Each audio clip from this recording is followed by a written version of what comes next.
ing'orita Maa TV amu enang ena. Karibuni, makofi kwake. Karibu sana CS. Karibu sana former CS Tobiko. Karibuni wote wale ambao wamefika sasa hivi. Karibuni. Kabla tujaketi chini na narejo karibuni larikolo lang ota bautua. Kayu nikindero na program amu kiti siadi oleng. Na ikipetero program mang immediately. Na kayu nikindero tenkomono. Na itoomon Reverend S. Ole Mparinkoi akuje mbele atuombe peke tumaitero program anakata. Karibu.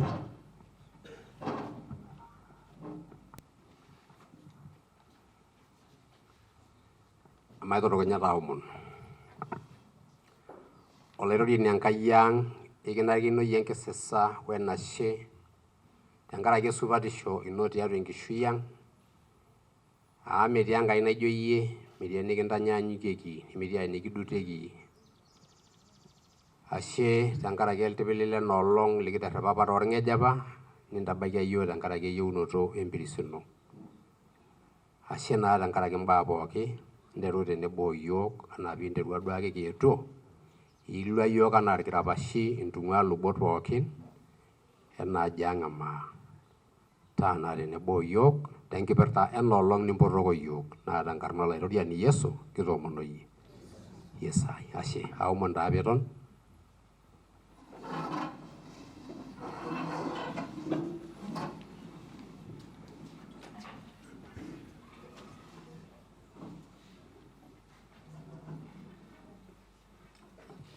Ashe oleng Madam CS, ashe oleng former CS lang, sininye Ole Tobiko. Okulo kulikae arikok pooki enkaji ang' e Maa, ayieu nalo airoroki ntae pooki tenkarna olairoriani. Entasupa. Mairorokinoto duo loonkaik amu ijo taatoi oshi iyiok kinko. Enapa naji nkenchorio. Me ole sere. Me nejia. Ashe taa oleng. Kaaji taa Stephen Parmuat, Ole Mparinkoi, lormarei lole Supeo telalai. Nara olorkitoip le Tatene. Kake itu anya nanu enkano. Ataanyua enkano meeu ang' paatum atama. Neeku naisho naa Enkai enashe tenkaraki enoolong. Ore torgilata nara olormolelian loolentiti. Natii naing'ua naa olosho lorkeek onyokie tiatua Kajiado County. Nashipakiti pooki taata tenoolong.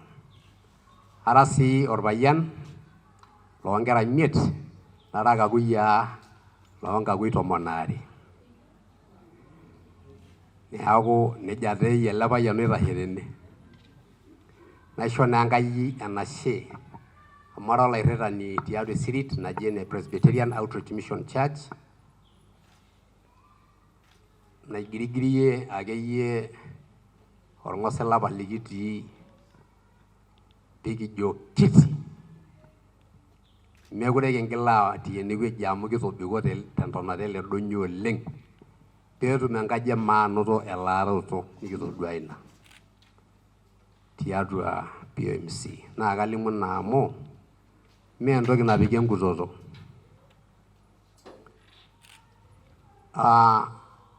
Ore esiai e Mua niterua tenkoitoi kiti oleng. Anaa enapa kima naipiruni torpiron wenoose, nepiki irmur, neyauni nkujit, negeluni irkiku, netumi enkirukoto neji ata teneyau emuny inoshi kulak enyenak kumok mee ena kima. Niterua Mua tina oitoi amu ore peelotu aaku 2018 naakata aitoomon officials najoki wootu kiata apa enkomono kiuma olosho le Maa toloonong'ot. Wootu peyie tumutumu anoto enkomono nkamulak nikimayiaa naa ntae piipuopuo aatum erasaroto eomom tolosho peening'oyu ena tenkaraki enkipirta nayieu Enkai. ore naa nanoro lemparingoi naisho naa Enkai enashe tenolong taata kitii enewueji tenkaraki ena umata ipotishe enkaji Maa amalo nanu ajo Mua naipotishe. Ore naa ina naa enkarna ake dorrop kake enkaji Maa. Atororei laa ninye duo ayieu nikinyok nalo aisho ntae amu ildaikani 15 naaji duo aata kake ore tenkaraki enkata naa kanyok oleng alo aitodorrop. Tiatua embuku oloiboni lenkai oji Ezekiel ematua 33 orkerei lenye lele oliopishana naa kalo aisum ejo nji kake tenedolu olarriponi olalem elotu nemewosh ninye ina tarumbeta metaa itu itayiolo iltung'anak nelotu olalem neya ake ninye obo lenye. Ore ilo tung'ani newaki toong'ok enyenak kake ore osarge lenye naa kaikilikuanu toonkaik ilo arriponi metaa ore iyie enkerai etung'ani aitaa iyie olarriponi tenkaraki enkaji Maa. Ore pooki kata nining ororei oing'ua enkutuk ai naa ntayiolo ninche orkilikuai oing'ua enatii. Agira aimaki ororei oji olarriponi. Meetai aikata olarriponi olo arripisho tenemetii ewueji netala ashu oltalet. Ore tiatua erripore naa kejing olarriponi enetala peetum atodua tatene nedol kedienye nedol dukuya nedol kurum. Peetum atodolu ormang'ati netum atoosho esekekua peeliki lotii enkanasa ajo ketii enarresh. Ekiata naa larripok tiatua ele osho otii iltaleta ashu iltapeeti.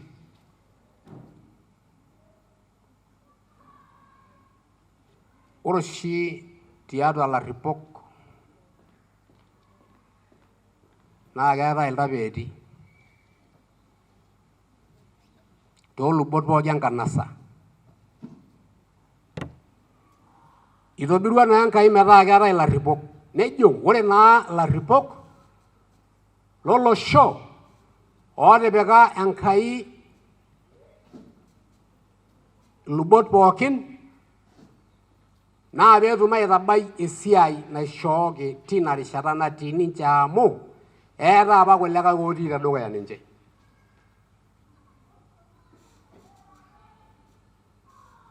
Ore naa oshiake ore tiatua larin kumok naa keji kitii siadi ashu kurum. Nemeai oitoi ejorieki iyiok ina enkisuma apa ekerakini aajo kitii iyiok kurum. Kake ore tekulie baa pooki oltonie ormabarishoi lolosho nemikitii amu ore pee kitii naa tenkaraki lelo makuei nang'ap otii. Ore naa taata kioma tene kulo otii ene kulo lemetii naa piilo aiken oltung'ani ajo ira iyie olarriponi lele osho. Ore ira professor ira orprofesai tiatua ilo tapeet litii ashu ilo kedet litii piitum aturumo enkop ning'orr naikununo. Ira doctor ira enkopiro naba enaa enira piitum aing'ura olosho. Kashipa nanu tenadol tenakata nkomomi elelo layiolo ajo aitubulua tekitisho. Anaa enatii kerai ore enatii kerai najo eshomo toonkamuka odi enaa ena naton tene nena doctor nena. Nanu aitubulua ena naripaa tiatua kanisa eraraki naa ninye ake naisume tiatua enkang epapai lenye nena. Nele sinye likae professor nele ele pulei nele kepidi ayie enkai nangu naji ara pulei kuna siyie. Iltung'anak ooji meeku nele sininye likae naduo amu kajo oshi professor lai nilo iya.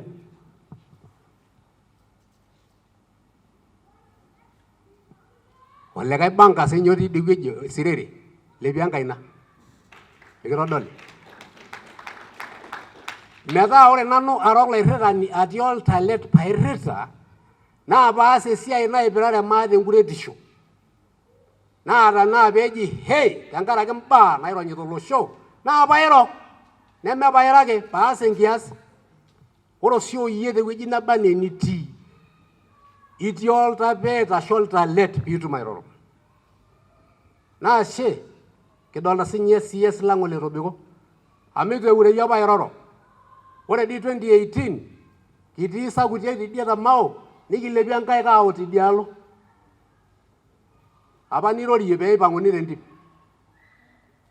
Nerretenai paa keji olarrabal nikijo yiok enkai kilepie aliki enkai ang'. Nkera kutiti mpaka nanakita nibung otonyor auru orkina nibung enkaina. Kelo le Kamaamia aing'orie enkaik inaalo ajo naai tipika enkuretisho lelo midurra aipang' tina tim. Ore laaku Jumatano naa Jumapili neaku enkomono eomon serkali ajo nchoo yiok erripoto pee ing'ore mali ang' kindurrita.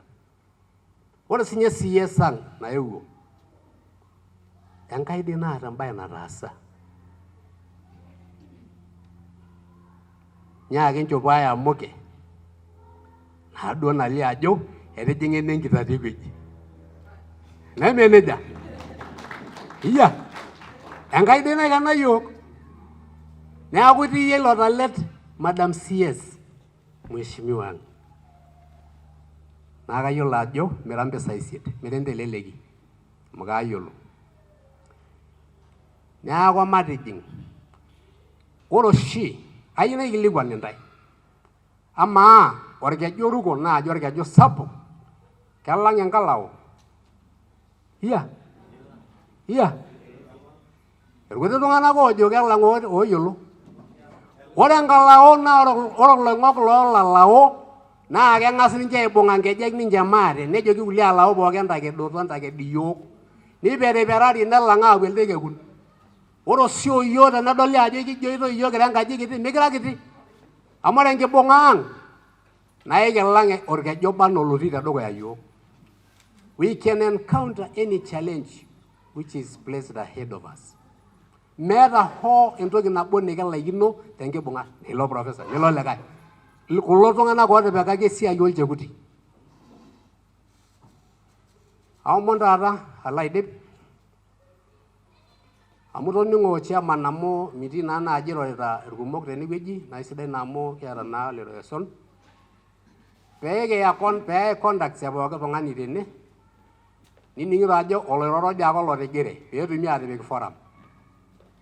Piikitum aing'orunoto nikiyiolou ajo ore ng'ania oje naa ewueji neje etii piikitum aataretoroto toosiaitin pookin. Ore yiok kira irketoip neetai sininche kulo kulikae otii yiok tedukuya eton itu ebaiki orkirene enaa chairman ele itu ibaya orkirene naa ina peetii enewueji.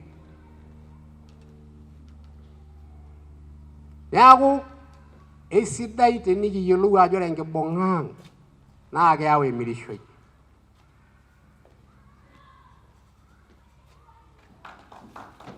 Naa ore orng'ejep eeta tipat orng'ejep. Ore ake peeku mekure edup oltung'ani orng'ejep lenkaji natoikioki naa neronkenu sininye enyorrata ilo oshoti.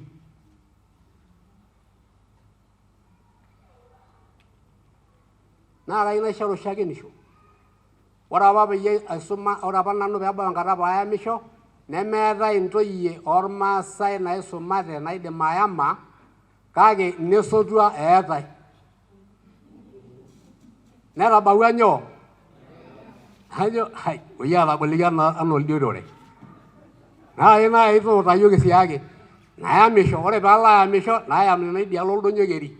Kake atiaka toning'u taa naito. Itonyorra niyieu naaya? Ee. Ore taa eton itu etumi enkerai edukuya kayieu naa ore entoki edukuya naa enkaji ene naang'as arikoki. Enkaji eyeyio taa. Itonyorrayie ina? Nejo ee pae. Ore eniare keaku ilo aoku enkare nipik oltoo enkoriong' basi nilo irkeek. Itonyorrayie ina? Nejo ee. Ore elotu Enkai aisho yiok enkata enkerai edukuya naa iyiolo ataranyaki akinyi enkiti sinkolio ata tenimidup taranyaki. Nejo atonyorrayie ina. Aajoki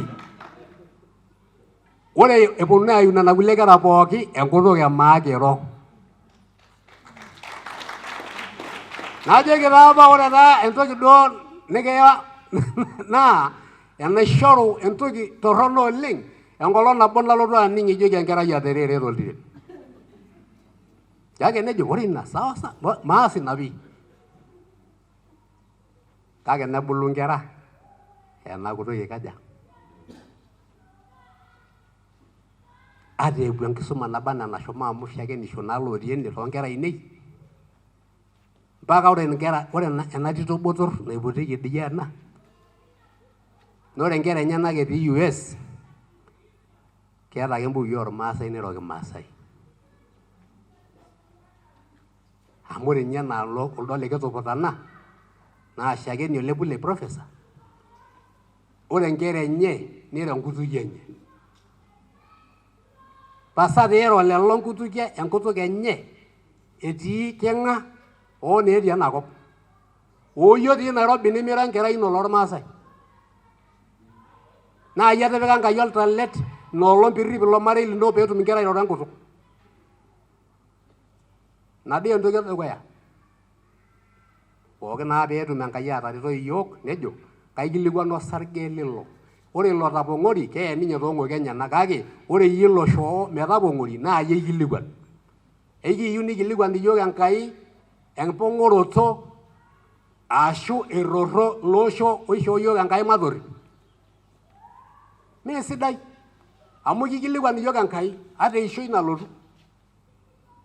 Metamayiana iyiok Enkai nelo arikoo nelo aitagol nisho iyiok osotua.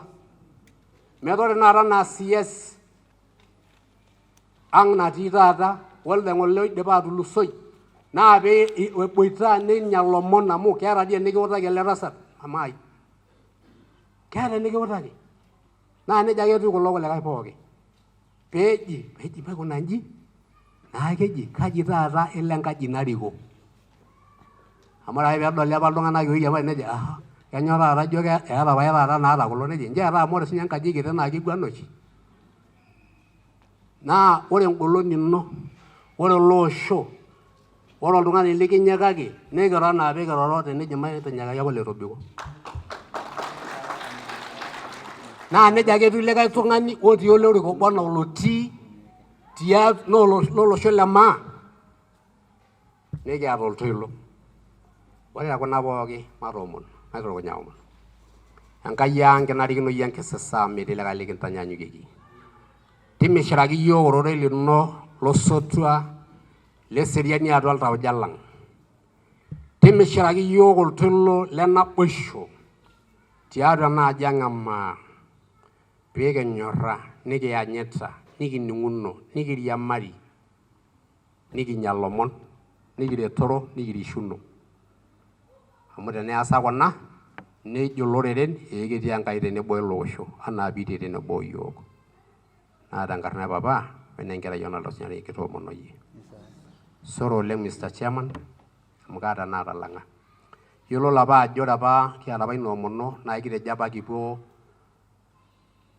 Kirgil tenkaraki enapa mutata eremit amu eetuo dii apa iltung'anak oing'ua Laikipia neponunui aomon nepalikinoi. Najoki iltung'anak empang'u sinche iltung'anak oota entipat toolaikipia kentashoto tene neji maikuna nji niking'asie. Kumbe ikumok aikonji tiatua iyiok nishirakinoi neomonoi empalikino nikijo corona naadii naewuo apa amit amu enaata kishomo 2019 idie wueji apa neshomoki amutare.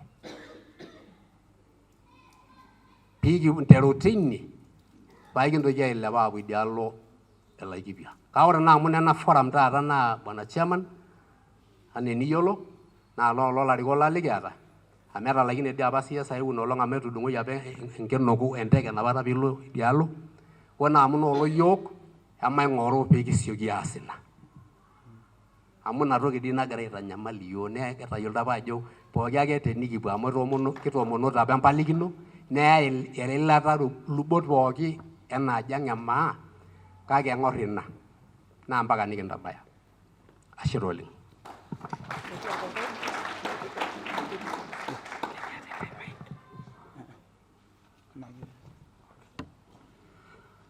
Wow, ashe oleng Bishop Ole Mparigoi. Makofi kwake. Ashe oleng. Kajita Agnes Leina, our former CS, our current CS, our chairman Moa, my CEC Kajiado, Ambassador Sereti, all protocol observed, Amaidi Madilimu Bogi, and Asuba Bogi. Bwana asifiwe. Praise the Lord. Kejidaite Kiislamu. Wassalamu alaikum. Atodua ajo ketirandi lene lengopang naa kayieu najo enepehita netii lemburke lene supa tejo yie amu nejo dejo nkopang. Kaji na Agnes Leina naa kara ntomononi nang'ar county Sari, county ya Kajiado ono Sambur. Kainoto nkop o Sambur, nkop naji Baragoi, nebore Sambur olkuume, egira aara kila wakati. Na kiar dei iltung'ana nikishoot helicopter dama. Nakop taa aing'ua. Kake mukure amaata larrabal. Nayau apa amu kaitikweni ntasati ajoki ore apa entoki nayawua enakop naa osina lorpayian. Naa kaitikweni ama naa 700 kilomita 700 north of the country. Tenkaraki orpayian.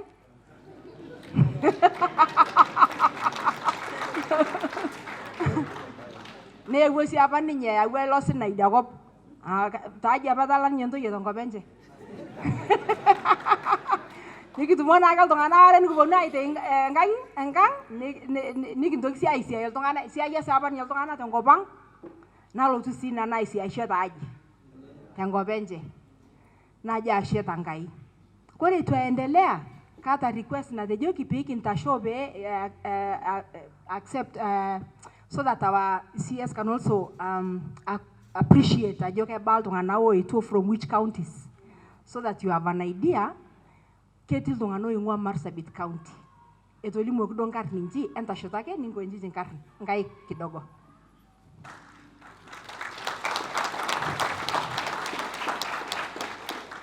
Karibuni oleng amu ashomo naa apa nanu from north ata apa ne south.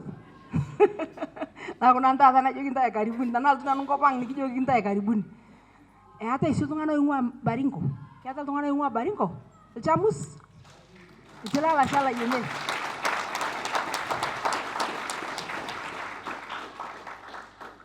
Ashe oleng. Keetae Sangai County natarikine. Ketii iltung'ana oing'ua Nakuru. Ashe oleng. Aya. Mang'as alimu naa dii Narok amu pookin naake. Ninche dii lesiadi. Oloing'ua Laikipia. Elo Lemburkel. Ntoosho nkaik. Olikae payian ake aitoki. Aya. Oloing'ua Naivasha. Me Nakuru na ina. Samburu County. Nana represent pookin. Niko hapa ndugu yangu tuko pamoja. Na ako karibuni. Kaa county ngai? Ndasho ngas ntapala ngas Narok. Machakos County? Ketu tung'ana oing'ua Machakos. Aya, kaining'eji keetae clusters nikindipa atilimu Laikipia Samburu. Neetae Isiolo Meru cluster represented metii. Haya. Iltung'ana le diaspora represented? Okay, metii ene. Kake we are represented in Mua. Those are the clusters. Naaku mayieu nalimu iltung'ana lemetii. So, kayieu taa nalimu iltung'ana le Kajiado. Kajiado represented? Usho, Kajiado nanu ntae. Ntooshoki taa nkaik. Ai, eji Kajiado nanu ninche irkuti pii. Haya, alafu nado Narok County.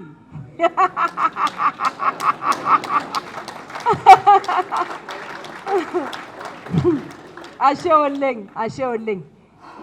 Entotoni neji taa Sambur entegweni. Entegweni. Ashe oleng. Kaji taa Agnes Leina.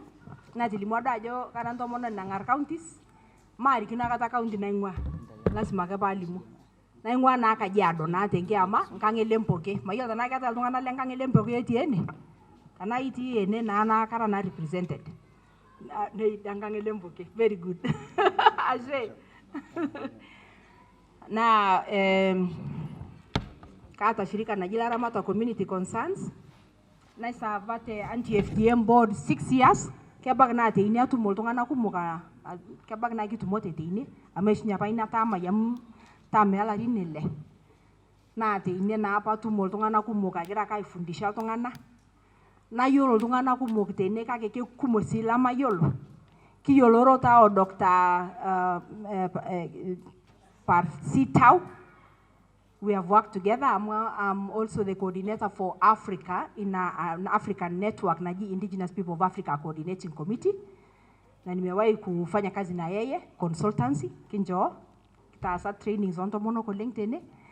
Nayo sinajo tumetoka mbali sana na mtu kama engineer engineer na Matthew na CS Soipan tumetoka mbali kiasi tasiaitin time ta haya tumini sakata sawa kaitigiro kidogo na ubaki na kuna kiwango jinala ko link kisiai Maasai. We did a lot of work especially on land issues iparu rapanga kata peari donganeji lemoyare damumu a pricing of land issues pay shunya police 2005-2004. She was just straight from school. Nara napa nanu I was doing my masters. Nara mwanafunzi najo malo nanu streets. Nopo njelo lemburge lolo engineer najo nanu malo ara ko ngera kunini oleng inakata. Najo mala na ingwa ngera inen. Kage naiger placards najo enkoito. Njom streets. Naiger napa nikijo pasture land is not idle land. Ngo bonga yena chomo. No merisima naiger ngo yena chomo bas. Nawo na ingor ndai TV. Naku kela ko leng nikingwa. Naku welcome back. Yes. Naku we've come a long way to Kitetea. And what I want to say is, because of the agenda of today, make sure that you leave a legacy in this life. That's what I want to begin with. If we talk about unity, let us make sure that it's real unity. May unity angotok. Don't sugarcoat issues. Amu, we are very good at it, Maasai. Very good. Inyor ni atok naji elat. Ayela ken tokitin meta ke por ntoki. Ananaji kaketi ni jada polu. Orel chafoti atua. Ankaya ken naide maituko. Mata real. Let your yes be yes and let your no be. Let your unity be unity. And if it's not unity, let it stay. Don't call it unity when it's not unity. What are not unity? There is no other perfect example of unity than what you see here.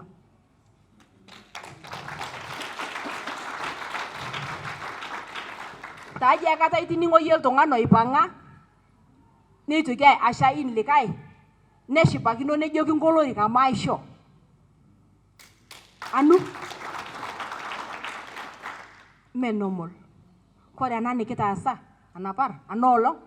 Iki palike kita adam kalake na ponga kai randa kutuk. Kage ningungu ake. Ningungu ake.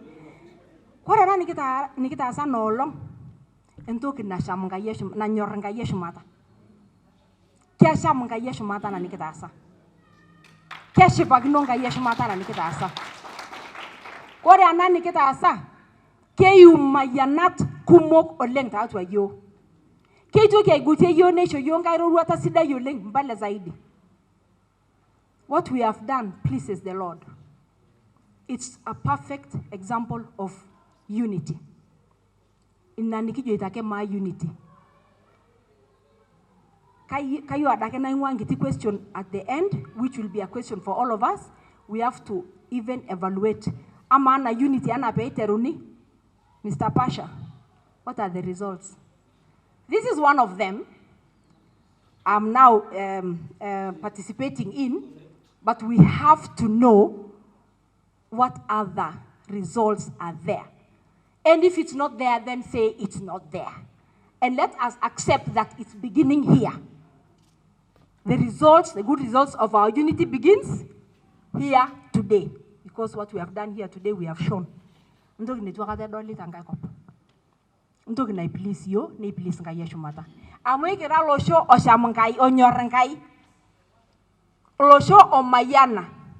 Losho omunyak. Ninyerara. Kore tatu angonyeke ngai. Era altonga na onyorangai. Tejanyo. Ikitumo tata CS Hon. History just got made in this country. Because this is not only a representative of women in Maa land, but among pastoralist communities. You're walking. Ejitane ata ide dol tongana oishi agno beshipa na dona jo bishop ngajen kitati. Another do ayo na jo to etu na de kijo dakata. Anda do ayo na tishipa te basi yake. Anda do akoro kuldori kano tidio. Anda ngitu akna iputa. Kake eto na kekira lo show le tuenyora erikore entoki naji entomononi kake iji na tata amu ewo na ngata. Iji jamu ewo ngata. Ento ijipi. Ento nyorai amu nyor oimbaba ewo ngata. Etapa wa ngata. Nemerumoro ita. Eloito dukuya. Keyudana ngule kumok zaidi tangarne Yesu zaidi. Na yo wake na jento kinabo tangaraki mheshimiwa CS Tobiko. I am forever omatua Kenya ke kali ngera inewo na ngera. Tana ishonga yu kejishi wajuku na vitondogo. Vijuku na vitkata vitondogo. Vijuku kaliki. You know why I was saying leave a legacy. He has left a legacy. Other than neme ata Kenyan toki. Adi akanda ata Kenya neme ata toki ni damu nyenye. CS Tobiko. Teja keye mau. Ninye. Ukisema siku hizi mau, tunasema Tobiko. Wale yo, tengop na ingwa ama ingwa daka tangopa nka mari kinode. Akira kai fuatilia. Eshomo omeshomo kirisia miyololo ntai mayola bagele amule samburi dake kakele idi alo na jisiolo ke yolo elde kijana kirisia lebo yare juzi alipewa zawadi iyolo lebo yare ni yolo kirisia yes oye kapali na kuiki yo kai na rasma pali muni anabajo iki recognize nikijashe. It has something in Tana country. Something that we will remember and something that has impacted the lives of all pastoralists. Me mawage kirisia ajida itunga itili muboge. Yote Egumo sawa kage ni anabone yoloi pokin. And he stood to his word. That is true leadership. I'm a leadership dogera imake. Na leadership. Madam Soipan, CS Soipan, ni nata challenge ni ata. To continue with what he has left. That's what leadership means. Inda kia baraki apa mo ite nejo fuata nyayo. Kia ata pa nejito. Na ku nyayo de ita atagira aje kisiye. Ndio hiyo nyayo fuata. Mishuka ke yosiadi. Amka yola jo mishuku yosiadi. Kage gilikisiye ajoki. Mishuku yosiadi. Mbele fore. Meta kore shilunga na oje ito merikisha kentok na jengito. Habasalite yolaka ajo. 100%. Mige ata ninye doubt. 100%. Kayo tana bali na ikipaliki na awangata na dole. Lasima pa omonu msama. Lakini kayo duake na limuni atoki ajo. Mata asine na ndugu yangu Ole Pasha. Evaluation is a must. So that we know where we are headed. I'm so thankful for all the professionals who came. Itil dungan dote jo mebonushi professionals meetings. Eto dana par professors, doctors, everything, name it. We are all here. All the scholars are here. We are rich community. Very rich. There's nothing we don't have. And we can go far if we want and if we unite. May God bless you.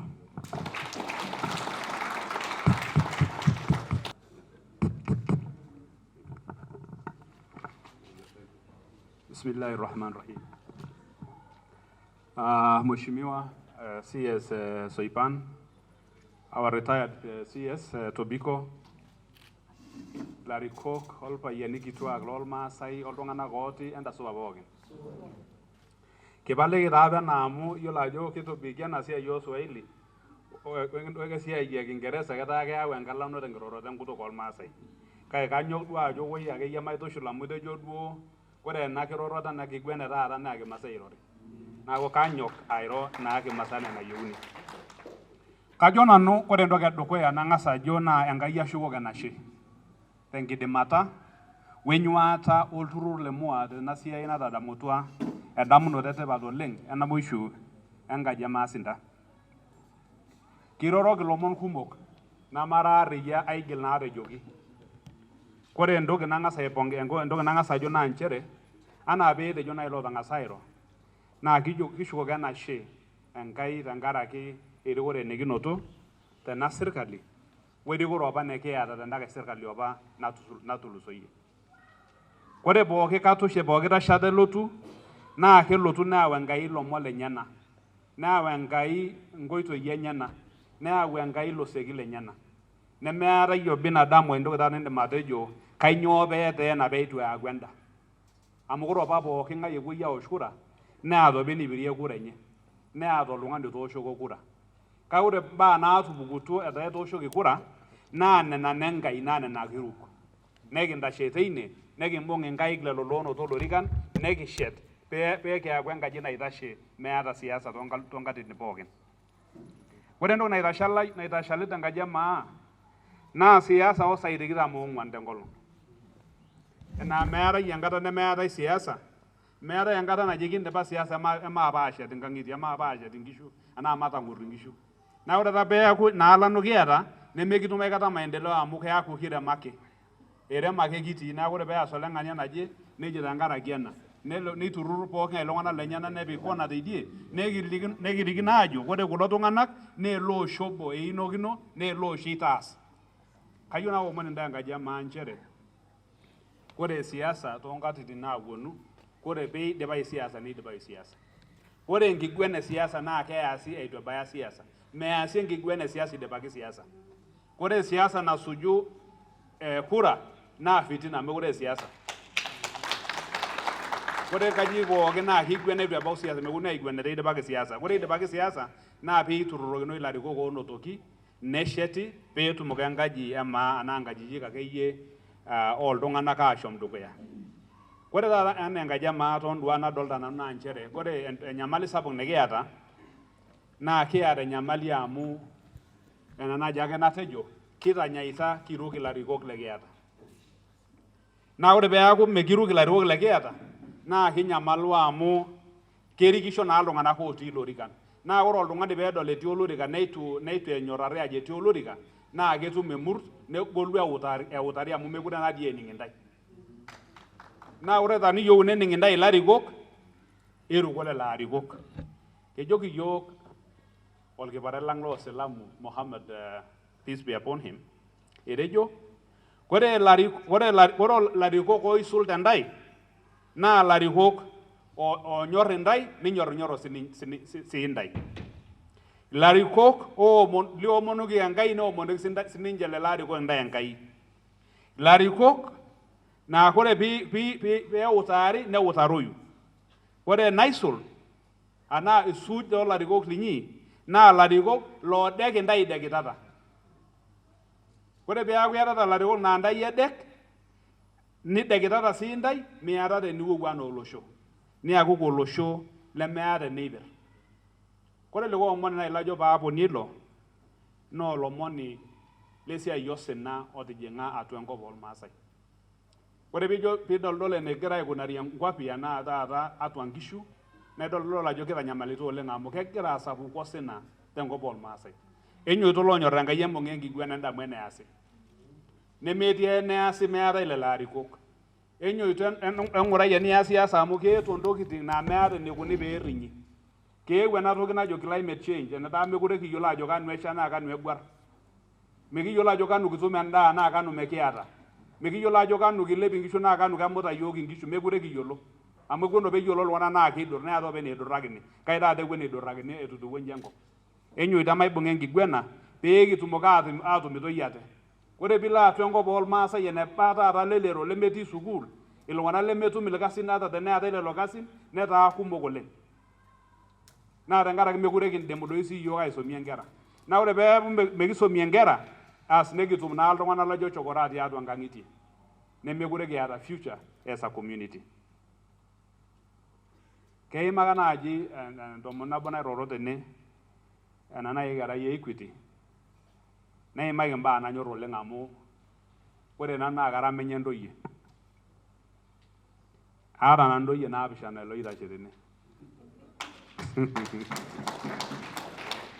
na goro sha ke ba ninga ni bere ndo na ibere enkerai ane ndito na ga ida mole kore da bidol na ram bisha ngalo na gidol da TV e jode yara ngara wala rindo monongwan na pila la yolo na rage isho na tuna da neve ya sendama da sukul na gita mesho na ke yuta da ne ke asisho de Council of Elders pe tumoki atu da iyo kai do ene ne geta bo nyengo itu e to igade tumol ma sindenya malie engesi ya yongera na jana ne gitumita na dada kanyora da na nyona di ngaga yo pe ke passion ko itu yoba ne gisujeta kanyena togi ne meki tumne na mbaga ne gitumengi gwena Kiara ta na kop de na go bank de go bol Maasai association e clergy kiara la rikok le dini ne ta ku moksininje e mai tutu molelo ol pa yer ni meto ta yolosho kore be kin tutum le lo tungana pogira a gula dil pa yeni ku lang le elders council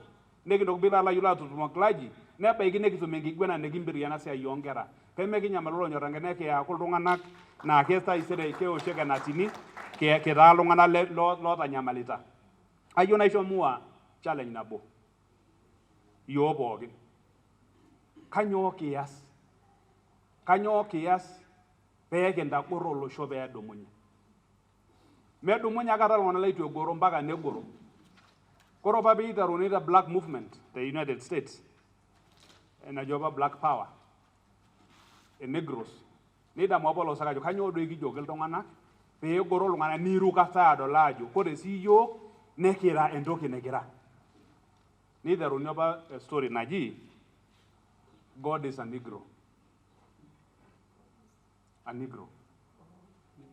ne jore enkai na kol bore enkai no lunga ni orok na am go ke jaga kyo wa bolo tunga na go orok ti America mirara toki ni gwana langeni ne jo kanyo ki jogi kulo tunga na biru kate meta de negi do munya dai serairo neki rukate meta ke dola jogera toki ne jamata jo eroge enkai kore enkai no lungani oro kore be ning lungana ga lo mane do la jo hash e mai ni ngo go na ba mu ga jeti e bayina tieni na ina ka to be do munya na black power movement ni the right belega jelo wana ganda munot amuga da dua jo kore na so lo ipor e asa ke sin nyoloro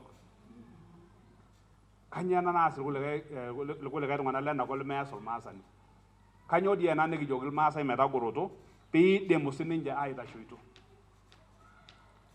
ke maga gina ine magine ba kumbo gonga jijik njango magenda ine asidal jumari amune nja si shore nanu kore el jumari e weita ya oshkora tangata siasa na ke oro dwe na jome kura ka ta jinga ne ara dwe nya motate kore shibido la rabali lo jara ite waji ara ite garisa na ke ara na anga jijik kawra ke no long na debi kura ya waita lo waita ni belega nya muj asuj wala rigo nyoti nesu ne asishore neshet ena mingela adolobo oido kya losi ai belega nya ndola do rigo nyoti kona la bidonga jata haraka na ngara kya lutu ndumo na ipanga Garissa County government I host honorable Duale kore bi jota kore governor no diemo beti Duale was new but the politics is over now the county government of Garissa is hosting Honorable Duare at Radisson Blue in Nairobi to celebrate his achievement. But where are we as our government? Now na dolwa jo na suma na damuno to ngolemua na damuno to naisul kake wore na jan na to ka jogindai me golu angaji ana akiyanga jol ngana tan miata de ndo na ituzu mindai Kore entoki naitutum iyiok entoki natootu enkoitoi kiti nikidol ajo kelio dukuya naa ena toki najo Mua. Kake ore naadoi Mua ake openy metii ai toki nemeeta enelo. Kayieu nai naomon ilarikok emaibung'a ena toki. Emaata temaashara ena toki nekintumia anaa engarri naya iyiok enkai stage nekintoki apuo. Amu mekipuo naa toonkejek maim ena najo Mua. Naa ore peekintobirr Mua metaa keeta agenda nikiyiolo ore Mua naa agenda naje eeta naa inji ikunari peekiachieve ina agenda. Among the agendas naa lasima neking'uraa naa economic empowerment of our society. Kiata county governments. Kiata counties. Ore dii opa ewuon opa kinjirr amu mekiata opa sirkali. Meetai taata enkaji e Maasinda nemeeta sirkali. Meteleku duake nkajijik naa kutitik kuna naanyamal natii bata ninche ake nemeeta. Kake kiata sirkali naalulung'a toonkalole natii irmaasai tenkumoi. Kanyoo pemekirorie kuna sirkali metareto iyiok, nirukoki iyiok, nibung'aki iyiok indamunot nikiata peekiaku siyiok taani anaa peekiaku toki tiatua enakop e Kenya. Ore alo aton ayieu najo nanu inji. Ore kigira aadamu ena lototo piilo alo ayiolou edukuya ena maendeleo e Mua, eyieu nekidol ajo kanyoo toki taata nekiyieu tiatua ena siai. Ore nabo entoki naitiship oleng naa keeta Mua cooperative society Tetia. Kayieu sii nai naitoki aitadamu ntae ajo enteshet sininye ina. Amu ore oshi organizations anaa communities lasima niatata ntokitin naaji common interest. Kanyoo taata kuna naiturruro ntae metaa iwuonunu aatumo toonkatitin kumok. Pemeaku nkolong'i kuumok iyaya piiwuonunu aatumo.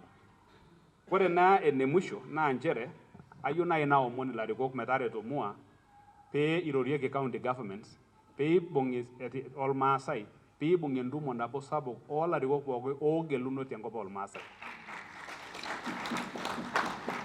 Nibung'i piilo alo ayiolou naa kibung'i workshop oonkolong'i 3 metaa eetai ake enkolong nabo nang'asi ake aalikino meetai ninye program. Amu ore ena siai naji program sai kiminie iltung'anak. Keyieu ake neetai enkolong naji ore taata mairoro ake anaa oshi nikinko toorkiushin. Idumakino ake niton nedumakino likae neton memuto. Peekidol siyie eneba kuna baa nekiata. Nekiata lang'eni loiturrur metaa kigerito kuna baa metaa keyiolo ajo kamaa kuna kai epiki kuna. Ore kuna naa ene education, ore kuna naa ene environment, ore kuna naa ene economic empowerment, ore all those things. Metaa ore peelo aaku enkolong eare neyiolo ajo kai kinko program amu king'uenate kiroro ng'ole. Let us ventilate maitau mbaa nekiata toorgoitie. Nekilikino nena nekiro maidipa omaishoto toonkaik. Nekenyu taa kijing' enkiguena ajo paa kias. Ore enkolong e 3 nekinchoro responsibilities. Arang'ania enchom entaas ena, entaas ena, manoto elde ari olotu. Niwuonunu aaku iatata enkiguena neyiolo ajo ena ng'ole kitejo neeku kisujie torkerreti oje. Pemeeku ake kipuoita esafari nemeyiolo ajo kai epikitai. Atejo ashe oleng, eitu naaji alimu enkarna ai oleng neitu aliki ntae ajo kara ng'ae. Kaji Hassan Ole Naado. Ara chairman le Supreme Council of Kenya Muslims. Ore taadoi kulo orikan lekiata naa le siasa ake sininche anaa oshiake kulikae. Ore apa aikata aarita Aljumari nairorie orministai Ole Tobiko ajoki Kenya neponu aamitu amu ketaa kaamut olorere. Ele kaitasheki naa silamu te Kenya. Ore SUPKEM naa umbrella etii wana NCCK anaa KCCB. Aing'ua Transmara, ara ololosho lormoitanik, nara oloolkishili. Ana oloolkisaruni. Kake ole tatane taa, ore duo amu ara olbarnoti kake ara ole tatane. Meeta duo ajo ara ole tatane. Neeku ajo ashe oleng, ajo Alain, congratulations Your Honor, now the appointment because we have not met. Ajoki bayioro the Bomas. Ewuon apa itu epuku enapa kwetata. Ake aisho naake Enkai enaisho amu kinchu pooki ashe oleng. Metamayiana ntae Enkai. Ashe oleng Lereson, Waziri Tobiko, tenebo Waziri Soipan, Chairman le Mua Pasha, Daktari Olesho, larikok pooki lormaasai otii ene, erikito chairman le Council of Elders le Narok. Lewa pookin ontomonok mairorokino sii tenkarna Yesu. Entasupa oleng. Kaji Ole Keriolale, ashu Ole Pariken, naji Alfred, aasisho apa tenkopis Ole Tobiko, larin okuni. Kiboita naarri oltung'ani ojo Tonkei, kore rai Tonkei. Ntaku intasho doi. Simama uonekane. Entooshoki dii Tonkei nkaik amu ele tung'ani taa apa oretito oltasat oleng amu kaiushusha apa nanu amaro siasa kidogo. Neeku ni mtu wa heshima sana. Kaja ashe oleng tena rishata ninchoo yiok iltung'anak lemurua ajo pongezi pasha itinyokitata. Kake enyaaki entonyok saidi ewueji nitabaikitia. Enyaaki elepu kidogo ake amu pikipiki yiok enanare. Naa yiolo irmaasai nemeomon orusa ajo enchoo yiok matorikoi ntae. Nkonya, yiolo peedol ajo intobirari neponu aasuj ntae. Yiolo peedol ajo kigira ainyalari nitiaki ntae. Nemeji taadii kishomo. Neeku yiolo ake piipik yiok olaini ena saai nimaniki iyie aiputaki ena hall okulie. Emesipa ina tormaasai? Neeku ntae oitore.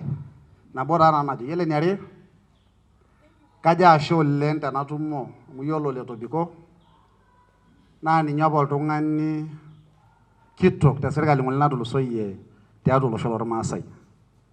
Netaasa mbaa enking'asia niyiololo wenemiyiololo. Nilepunye enkarna nisho yiok kira olosho enkanyit. Yiololo esiai e Maa amu eimakaki namaigil. Ata kitii atua ina ministry lelo oltasat oji le Markoko lolchamus.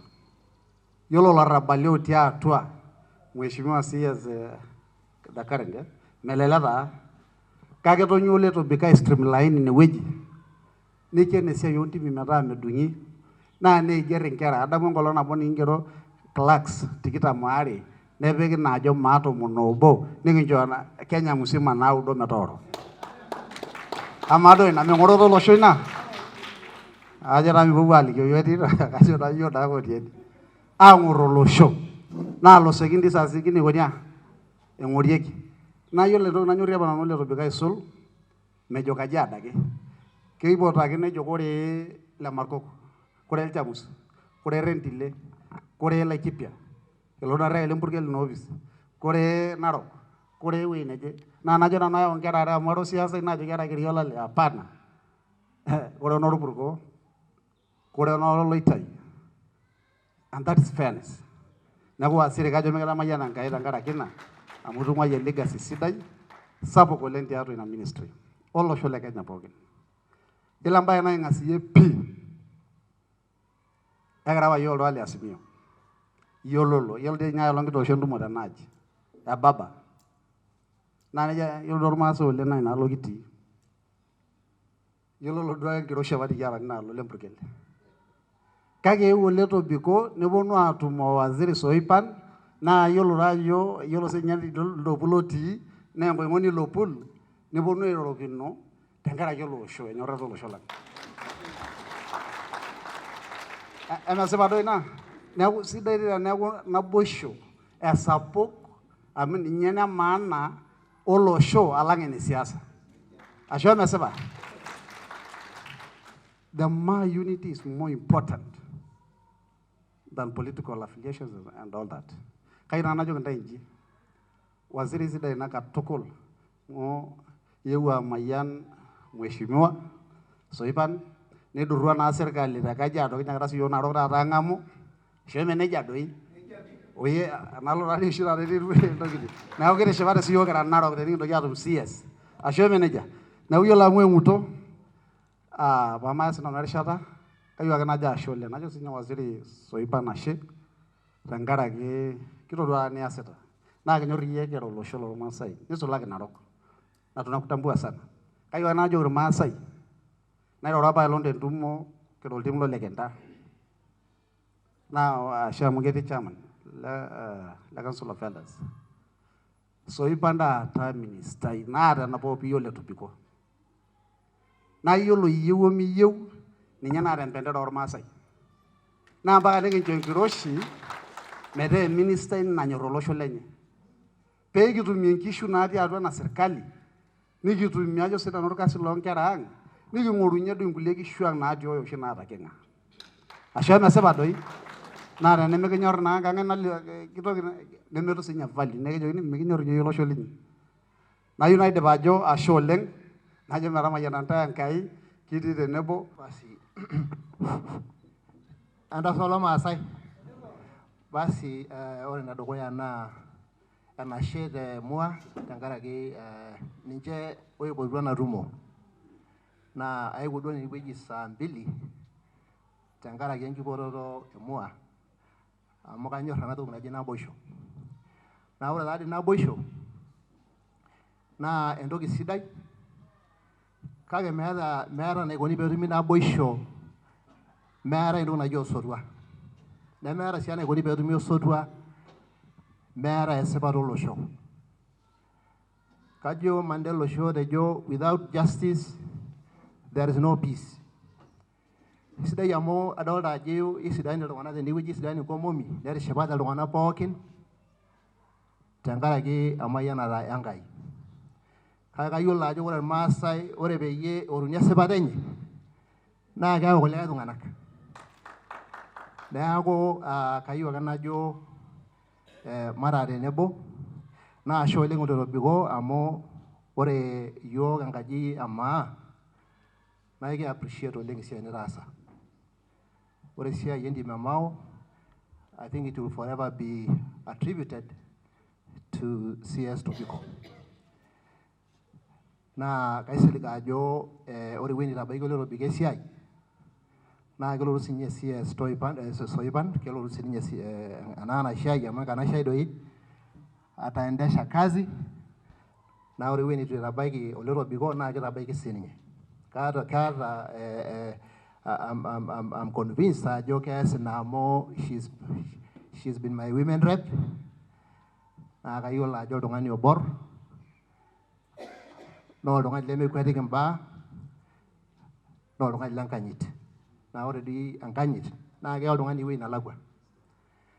Neeku ashe oleng Maa tenkaraki ena tumo, kishipakino pookin ata ninye tenemetii ai sapuk ena nikinyaakita aduaa amu etang'asa aidapash iyiok olarrabal olang'ole likibayie. Kake kinototi duo taata naa imbaa osotua. Ikumok imbaa neton eng'orr kake mee naadoi taata ore taata ena tumo neme mbaa mikijing ake taata mbaa naagut, ekijo ake nchere ore esiai enaa enentim e Maa we are not there yet, eton ake etii esiai sapuk.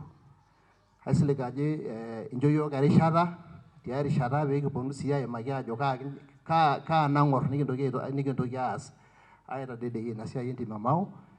Kishomo sii apa enewueji nejo National Commission nikishomo aisign inkardasini entoki naji ena siai historical land injustices etii ina toki and it is there with the National Land Commission. Naa mbaa naa nayieu nikisujaa toonkolong'i naaponu so that our people can get their right. Etii sii enkae baye naipirta ena siai e rights of indigenous communities. Naa kiimakita nena baa toonkolong'i naatulusoitie. Neton ake pending because we don't want our people, we don't want our community to perish tenkaraki ena pressure nikiata oloreren. So this United Nations Declaration of the Rights of Indigenous Communities, of which the Maa are part, that issue is still pending. Tenaa naaji kidimayu pee approach kulo tung'anak otii erikore to make sure that this the declaration of human rights for the Maa community is embedded in its laws. That is another very important issue that I guess is still pending. And lastly, the development agenda for Maa community, the Maa Nation. Because we exist as Maa Nation, whether we're in Marsabit, whether in Kwale, whether in Nakuru, Narok, Kajiado, and all that, we exist as Maa Nation. Now you got a development agenda. Some time back, I think under the chairmanship of Ole Tobiko and Dr. Esho and a few others, and Dr. Kerei, we sat down and actually mapped out the development agenda for the whole of the Maa Nation. Whether it is Samburu, whether it is Baringo, and so on. We have that. The only thing is, I think time ran out. Now go to Uhuru, Kage, I think this is a document that we have now at the appropriate moment. Na kidima energy baking konakino larigoko tiangop to make sure that we go with that agenda and to make sure that the development projects in the Maa Nation are duly followed up. And lastly, na ikindokisi yoga yuluweni kintas nagage. I think we need to work on this issue of unity. We still lack the bargaining power that we need. I think we need to look at, more, we should be able to work together to see how we can be able to develop our bargaining power as Maa Nation. They are trying to reinforce their bargaining position in various ways. As Moa and the members, and you can go back and Tabaya and to improve our bargaining power. Thank you very much, and God bless you. Thank you. Asholing. Tama Senta Superboki, Madam CS, CS Tobiko, the former CS, Kore Negwena Gajona Asholing, 82 Moyonkai. Na kayu do nairo oleng kaki kora matai inkata kairo gendugutiare na igishuko gilbayan le Tobiko na shawoleng ametongoro yo nana piyo rishata na tiabo ofisi onto kusiaga na tumoninye amo keigito kudana ko Madam CS Keriako do amayani ye ide jongai bar omunto monok na tai Mayola jungwan ira na da yento mononi yo ngaji jikisiet ya Maa yeda ngoto nyana yongoto ngara amiyata randile niata sambur niata almasa ila narok niata ila kajiado ongo pipoke niki yola jo ibaya amo todo ala de bayan bero tene na idisipo leng lodo le supkem Majolo shagana na jiga jingle Maasai ago Islam. Ainga sedona no. Amogore na golo to kane jil jomari, kemo tagono yote idiara. Ini na itabaru story na bona ta saka ba mbar na moto shila ikipiak na motul burgola ikipiak. Kore beboy na gamanye na bangop na kaito dorob ta mga yola jongkata mata mkanya gidonte.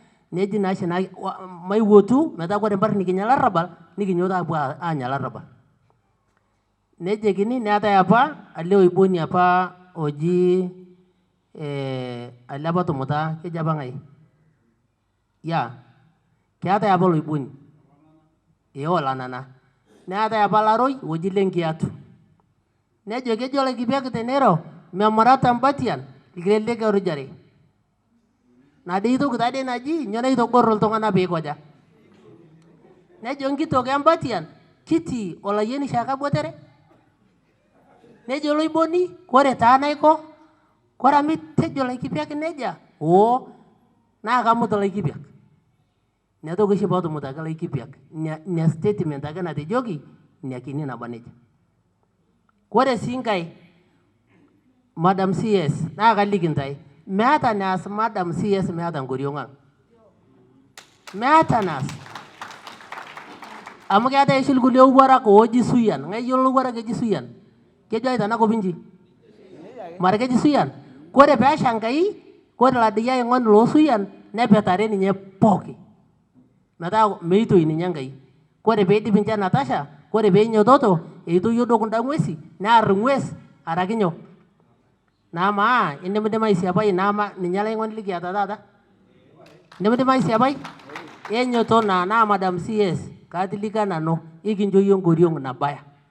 Na ikungori ye dama. Nenyo to na shimata te nelo tonga lang nanya malu keke no desi yung gutuke.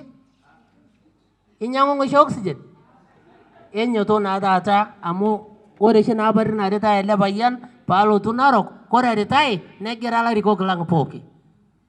Enyo to mai show Madam CS ngoriong ikinjoye nikinjoye ngomono nyombonga yu nyombonga ngara poke nimijo na aljamu sana nimijo nenyo nyombo nga yopo kami jeta pen kiata ne minjo te asabintai ami jolo la je garanga je nay bakon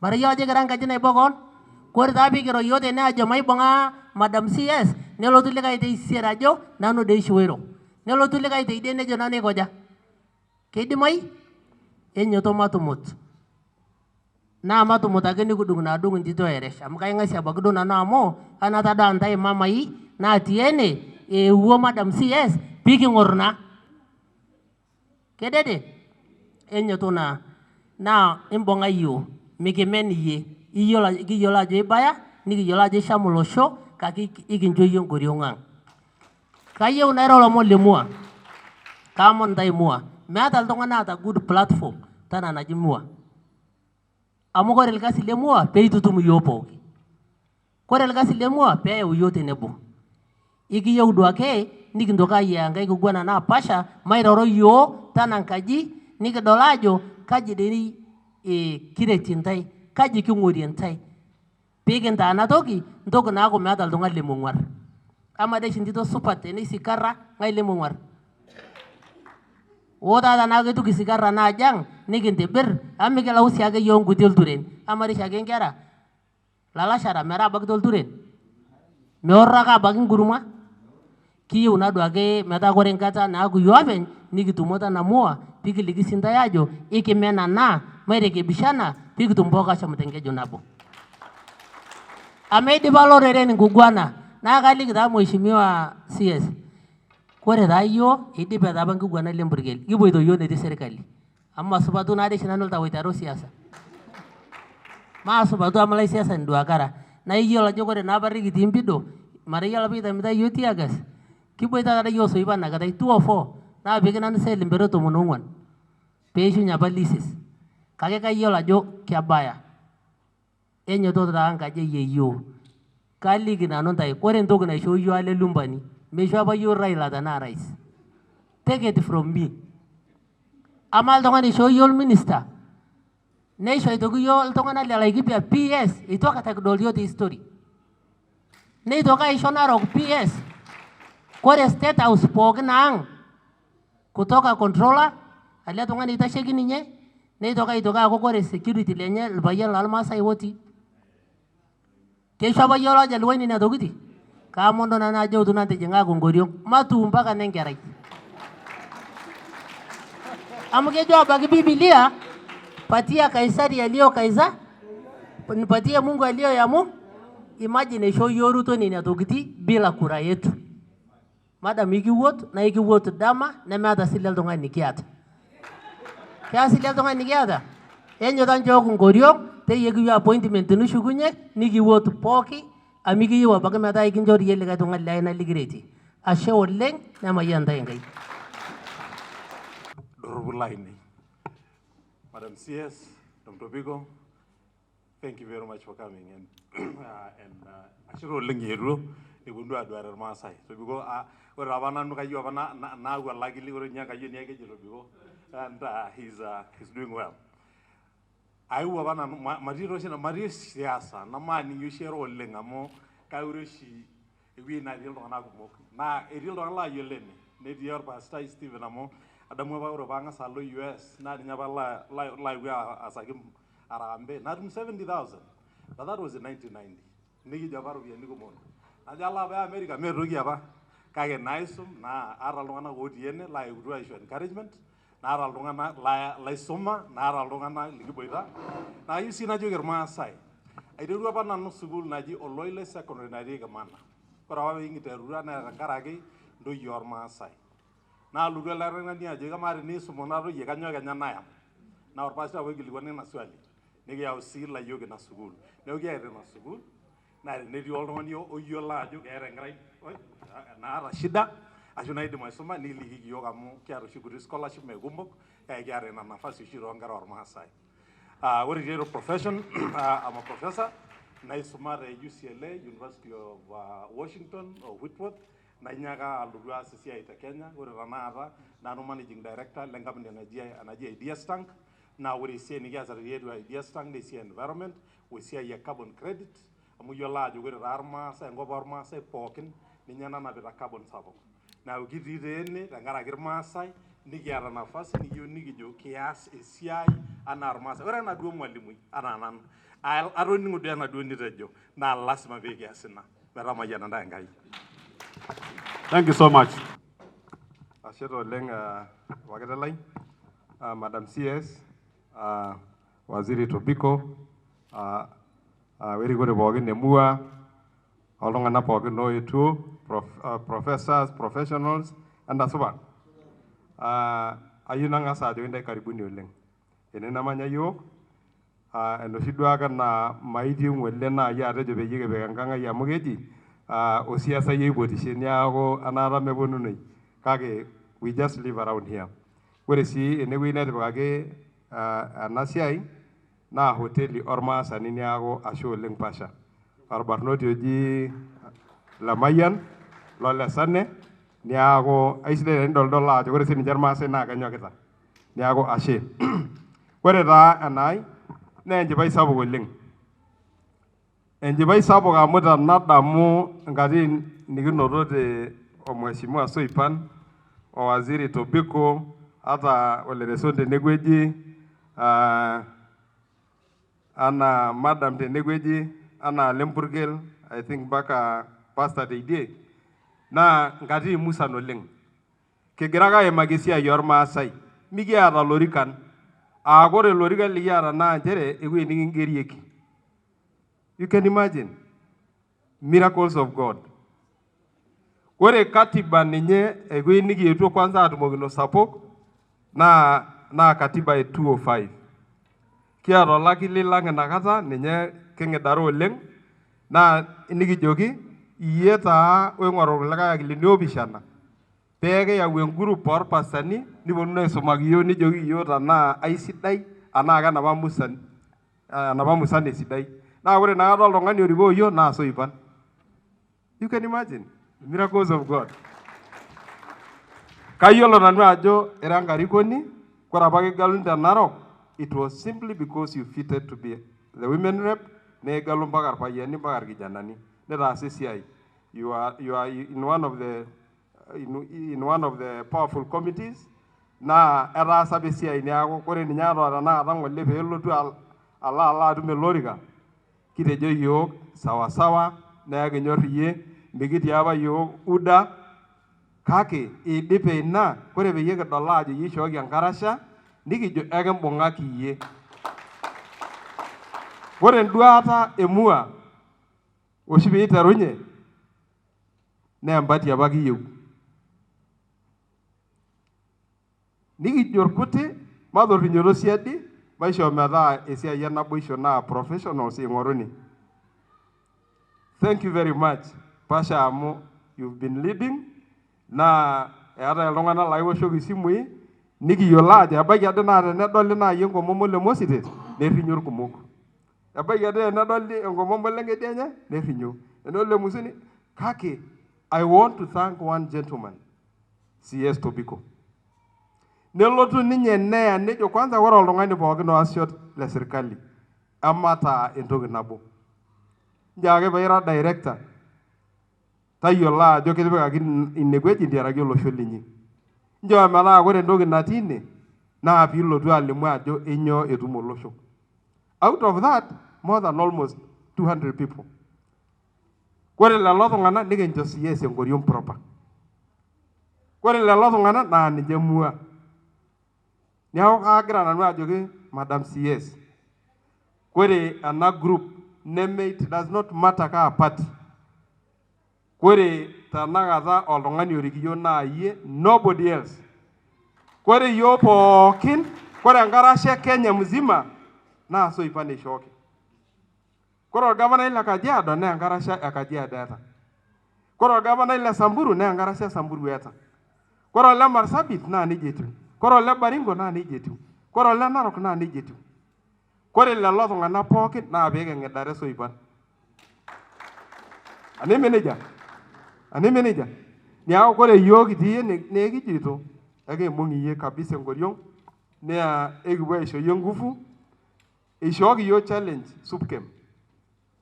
naa enkata edukuya peiro ilo payian naning nanu amu itu aikata adol toonkasetini ake kake atetela oleng. Enaa kitu etil iyiok? Etetela iyiok oleng. Neeku ore nena naatejo maishoo metaa ekiata ninye throughout tiatua ena group nikiendelea naa ikipuo ashetie Mheshimiwa Soipan. Etejo naa yiolo empurkel enaidur etiiki. Mayiolo taa ajo ng'ae inosie enkiguana amu eton itu iyiok kinya enkiguana. Kake kore ake ninye nchere kenkoriong ino wherever we are, kitii nkang'itie, kitii siaitin, we will do everything to protect you. Neeku naitabaikine naajoki CS Tobiko. Majo sii duo ore brain ino naa peeyang. Aneme nejia? Ore brain ore capacity naata ele payian menalalang. Neeku ore taadoi ina challenge naa iyie CS aishorita. Ayiolo ajo kintanapaki oladuo barnoti naa orbarnoti laa ore apa menye naa oloing'oni oitera Irish Saitoti naa orpayian loonkiyaa laa itu elo sukuul oji ololorkinyei. Nejo kore Manga nemeya loreren netii irmatapato nepik irmatapato pookin Manga mpaka nikidumunye iyiok pookin aapuo aawoshoki campaign neimu. Ninye oltung'ani ledukuya. Neeku oloing'oni apa etung'ayie amu mekure apa eetai. Neeku tanapaki iyiok ilo barnoti. Naitabaikine ajo metamayiana Enkai oleng. Mrs. Yeso. Entasupa taa pooki aigil. Supa entito ai Wasiri. Supa bwana minister. Meinyio oshi inaarna. Utakwenda baki naye naendelea ninye sininye Enkai. Kajo nanu Madam Minister ormisai ogira apuku kake keeku keeta ake inaarna werikore pookin natii enewueji lotii idie olotii ene olotii enkae wueji.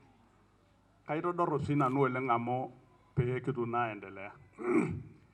Kaaji Ole Nchoe anaa naaji enitoning'o nara chairman le Maasai Council of Elders te county enkare Narok o te Kenya te county isiet. Narok, Kajiado, natii taa irmaasai Nakuru amu kebore irmaasai, Baringo amu ketii Iljamus, Laikipiak, Sambur, Randile, olotii osho otii Kwale lang siininye amu mikidung'o netii siininche Isiolo.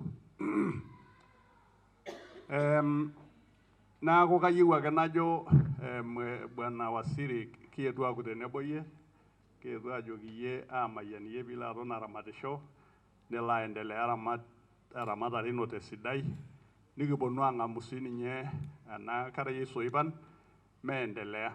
Kayieu naajoki amu mairo tenkadoro itaasaka olosho mee ninye irmaasai, itaasaka olosho le Kenya esiai sapuk. Niasaki irmaasai naa kaajoki ekincho itum enashe naa tenemikincho ninye enkumoi naa oltung'anak amu kegol eishoru iltung'anak enashe naa kejo oshi Swahili eji tenda mema nenda sako. Neeku itaasa supati naa tenishomo enkang ino nekisuj nena supati nikincho Enkai nena supati nemayian enkang ino nkera inonok o pooki toki ino. Ore siininye Soipan naa enkerai nayiolo peini nebulu nelo sukuul mpaka tanakata. Naa kayiolo oleng ajo keidim esiai. Tito ai ake mayian iyie, ekincho iyie enkoriong, kiaku tenebo oyie te pooki toki naidimayu amu ishoo iyiok naa Enkai enashe peyie kintoki pee epuku Ole Tobiko tele orika lesiai oontimi neeku iyie etipikaki. Nepuku torkeju oodo nelotu Narok. Meeta ewueji neshomo. Ishooki ake iyiok. Ore sii enkae toki, kayieu nashukoki sirkali ashukoki Rais Ruto enashe toosiaitin naatadamu aisho iltung'anak lang. Amu ishoo naa keyieu naa teneas oltung'ani entoki sidai nejo etaasa. Amu itorrok iltung'anak oojitoki nasheyie entoki naji ilorroki. Itorrono oleng. Ishoo ena kerai metaa orministai, ishoo lo likae oji Katoo metaa comptroller le State House, orkulikae eishooyo olorikoti CS naning eji ishoo laikipiak neeku ishorua lorikan kumok oleng likijoki ashe amaa tenemepuo aitaas iyiok kuna kera naa ekintoki apuo ajoki aruto neeku ntae taata naang'or piasakiki Kenya esiai niasakiki ning'uaa amu ketii enkolong nikijoki orkitok lino atipika dii apa piramat olosho linyi ashu ejoki olosho amaa dii enaijo linyi apa ishoo ntae eme ninye naa leitu eramat ntae kaa kintoki ajoki nanu nemeeta enijo neeku kajoki ekijing iyie enkoriong ore enkae esirkali ekijing sirkali enkoriong amu ketii naa ninye sirkali e Kenya tenakata Ruto tinakata rais le Kenya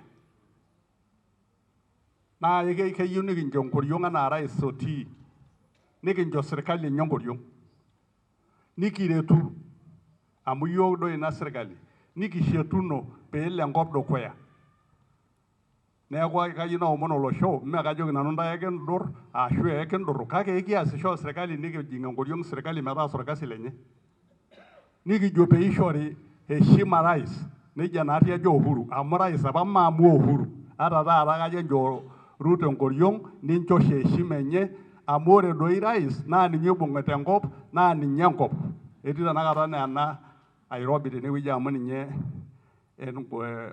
orkerenket sapuk le Kenya naa ninye ejo nkuapi eiking'a Kenya neeku kajoki ntae mataa tenebo wena sirkali nikiaku tenebo orais nikiretu osirkali enye telulung'ata ore taa paatum aitodoropa nairara ilaisumak ele orere kuna kera ang kulo barnot lang kuna toyie ang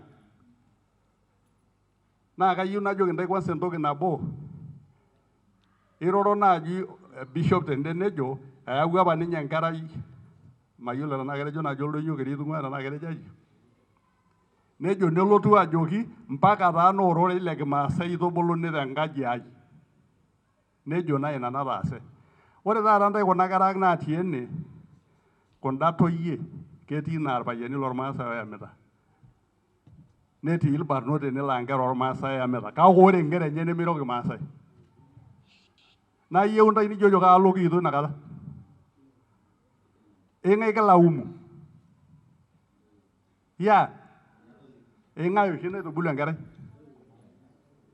amaa dii taata ena kingeresa nirorita iyieu nijojo special apa ninye ilo osho ashu special ina lugha alang eninyi naishoo ninche ntae Enkai ore bwana minister ore oljaluoi oini enkerai enye te Europe naa kira ake ololjaluoni ore olong'ui oini enkerai enye te America naa kira ake oloolong'u naa nejia etiu irkulikae osho pookin kake ore enaang naini te mpolos orkeju oodo taon orkeju oodo ashu te Narok naa Maasai pokirare naatoiutuo nemeyiolo airoro Kimaasai neeku kayieu naisho ntae challenge nabo kayieu najoki ntae entobiraki yiok utafiti enikinko olosho likiaku teneeku mikiro maa peekiponu aaku ilo osho teneeku meyiolo nkera amaa anaa emesawasawa ina ore naa peemasawasawa nikiro Kimaasai ajo naa sinanu naa neeku enyoito mairoro ororei lang amu ninye ishoo yiok Enkai naa oletipat ore taata elde lilo ayiaya leiking'a naa kewon igira aitaa mira enetipat elde osho letipat keikusa doi irkristo enkarna enye toonkwapi naitawala peirorita tenakata tidung'e ata taata irfaransa naa keenyita ilo rorei lorkirista neenyita iltalian neenyita nyoo naa ina peisomitai tenakata tekuna sukuuluni nkera inyi lelo rorei lekuldo kulikae amaa ene musho teina Kimaasai amaa Kenya amu aning oshiake kulie kera ejo mpaka nelotu Yeso amaa dii Kenya tenelotu Bishop Yeso mookure etii ninche irmaasai niyieu nijojo kejaa Enkai neitayi apa ntae sintae ororo olosho naa olosho lemeshal nijojo oshiake ekiro olosho omayiana neeku kajoki ntae maape airo Kimaasai ore enkae najoki ntae kayieu najoki ntae ore metabaiki okutuk ore ake piintasheshe nishetishet ate bwana ministers orministai weministai neeku ntae naitore sirkali e Kenya amu ore tenanu naa ntokitin ong'uan naitore serikali: executive, uchumi, kanisa amu ore enang'ole kata peegolu neji ewuoi kanisa otudoyio entomonoki enkop, wenkisuma ena tanakata niatata kulo professionals. Naa keeku ore ntae ele osho lormaasai, bwana ministers, naa keeta ntokitin uni tenena pokira ong'uan. Ipuopuo aibiribir neitu accept naa teniyieu naa nejia ikununo. Ore ake piishukokinono enkulupuoni inyi niarare taitayu enkae karsisho neeku ore 90% naa ikarsisi kila oltung'ani tenkop ormaasai. Ore piakuku 95% tiatua ormaasai karsisi, nisuma ina 95% amu karsisisho narikito enkisuma nemeeta enitoki enkerai ino aru ebaya. Anake itoki aata enetu ebaya. Neitoki aaku 95% le kanisa. Naa kanisa neme ne biashara amu lenkai apake irmaasai. Amaa tinikitu nena uni neeku endake nabo natii naji executive naa keeku loong'ae oitorisho. Neme taadii ajabu sininye ina peetumi. Ijo doi kenoto ninye Ole Sabit aaku archbishop naa ninye apake otii atua lelo oshon pee egeluno. Neeku kajoki ntae enyoito maibung'ata amu ore metabaiki okutu neeku olosho letipat enaa enaitashe oshiake ajo kira olosho letipat. Ore enkae ajo naa sinanu paitodorrop pii, ore etejo apa Land Commission keyieu neyau iltung'anak pookin oota ena shida land historical injustice erishata naje orkiyioi linyi aitodolu ajo iyatata ina madai. Nikiwaita apa enkarna ai enedukuya torkigeroto amu kishomo apa aisho ina Land Commission peyie kitum aatusuj. Neeku teneeny Kenya ng'amaa amu ekianyu apa mishoru majibu naa keeku keeta enikindim ashom atejo ainyoo. Amu kewaita naa terishata nairirikino bwana Tobiko nirara lakilini osoipan. Ijo doi oshi kelo ninye ore enkokotini ata orministai nelo etii serikali. Ore duo peegolu Kenya mee anaake kake ore peegolu oleng nipukuku apuo. Ajo naa sinanu naa. Neeku kayieu najoki ntae ore kira Council of Elders, ore enkae toki sapuk nikias naa peekintae naboisho naji ene Mua. Peekimbung'ie irmaasai kutoka Marsabit, Rendile, kutoka Sambur, kutoka Laikipia, kutoka Emparing'et Ilchamus, ena Kajiado nikitii tenakata o Narok, o Isiolo, olelo kuti otii Kwale, peekiyau naboisho naaku nikitum entoki naji Maa Nation. Naa inaas nanu ara chairman. Okuldo payiani naaji orpayiani lorkeju oodo lelo kulikae oshon. Nimikiomonu ina. Keomonuni dii esipata? Ijo oshi kaning' ake ijojo meomonuni esipata, keng'oruni ake. Naa ore naa ina naa esipata nemeeta oltung'ani likiarare aoru. Amaa tenikijo maibung'ata nikijo maitayu sototin. Ore Sambur oladuo otii ene ootoni tene meng'amaro Olaikipiak ooshola te Laikipia. Naa ekipuo aitayu sototin. Ore Ole Tobiko naa keesh oshi kidogo ololo olengu orkulikae. Naa lasima nikiponu aitaki ntae sotoitin. Nemeji siake tosotua. Keji ntae ake osotua nipirikanya kake inyorru ake amu ore nadi metabaiki naa iyie likilo aitaki osoipan. Neeku ore pianya aitaki nanu iyie wele barnoti, ore metabaiki peekijia alotu aitakinye irkulikae naany sii nanu. Neeku kajoki ntae erikok yiok kiponu aitaki ntae olosho linyi sotoitin, ajo naa sinanu naa aiko nejia. Neeku kayieu ake najoki olosho enyoito mataa olosho obo anaa enataa irkulikae. Amaa taata toldoinyo neme doi kaitoodor. Amaa taata tele doinyo keton apa eetae olosho oji Kiambu ashu Nyeri ashu atoki naji ena keji ake ololdoinyo. Ata te Narok ore piijo ajo ira doi iyie apa ayioli eji nejo kara olormulima. Ore piijo ajoki likae ira ayioli eji nejo kara nanu Mlembe. Ore piijojo likae nejo kara nanu Kale naa keetae Ilnanti, neetae Irkipsigis, neetae kulikae oji Irkeyo, neetae kulikae oji Irmarakwet, neetae kulikae oji Iltuken. Nemookure apa eetae nena arr. Kaji doi etiu olosho linyi ooriworo. Nejing' apa ntae enapa mentality apa natejo orkirisa defined and rule ninyorraa. niaku kusingale rorore nitokini aponu ajo ngwapinyi cosmopolitan norkeju odake cosmopolitan o Narok County o Samburu County ore kunda kulie naa noolopeny itu yiok ijo peepuo irkulikae tung'anak kake kayieu najoki ntae entejo oltasalo le Nchoe mikira olalang' orkeju odaa yiok ake neeku biashara ake eesitai niata olchamba lino siiyie nimikiworu iyie niaku olalang'. Ore ene musho te land naa keipirta ina serikali. Keetai entoki naji agricultural land neetai entoki naji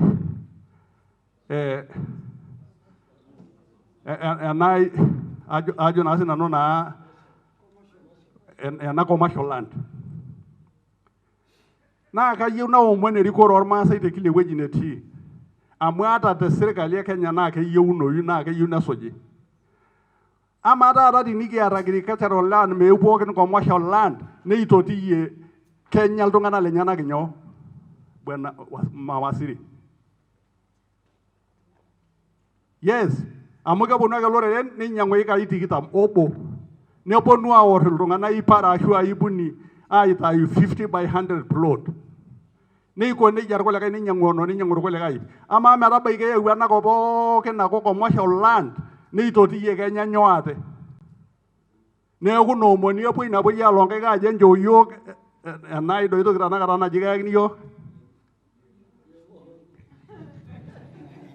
Neeku kayieu naomon ntae ajoki mataretokinoto ina peetoni enkop aa sapuk peitaikinyieki olosho endaa naitoti Kenya nemirr. Najoki ntae ashe oleng, ajo naa sinanu najo kara tenebo ontae, najo kara papai linyi, nara kakuyia le kulie tende ashu ale kulikae, naa kara tenebo ena rikore. Bwana Waziri akiendelea kurmoona apake, naa ore metabaiki enkutuk naa kaomon pilotu areu enkiteng, ajo naa sinanu naa tenkang' ai peekitum atejo pakiteng, naajoki ashe tentim, najo ore entim emao tito ai kajoito oshi amu elotu apake nijo Ole Tobiko airorita nanu mao. Nijojo ore enkare naa maisha. Neme nejia oshi ijojo kulo professionals. Ore enkare naa nyoo? Naa nyoo maisha enkare? Enyoo enkishui enkare?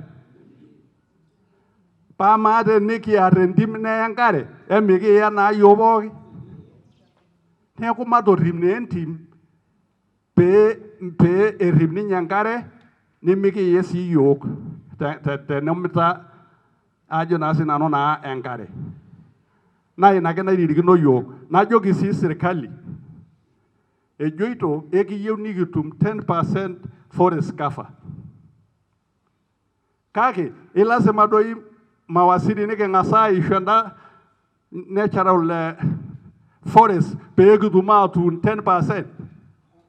Ana keyieu nikirrip enda natii nikiponaa.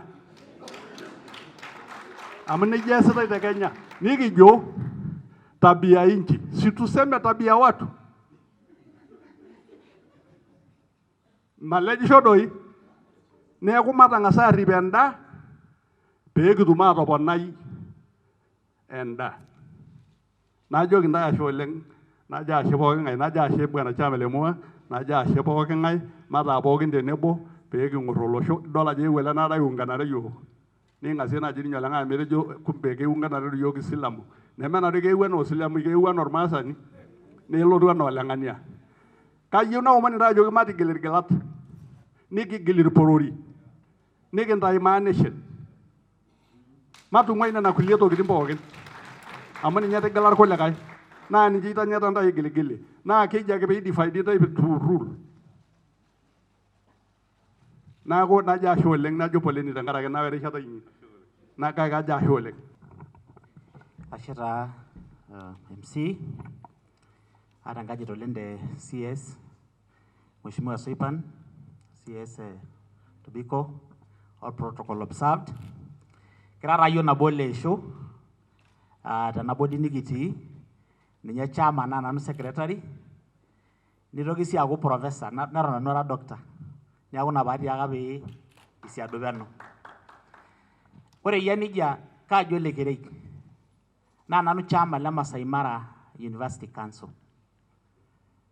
Kake ore amu kayieu naitodorrop tenkaraki esaa,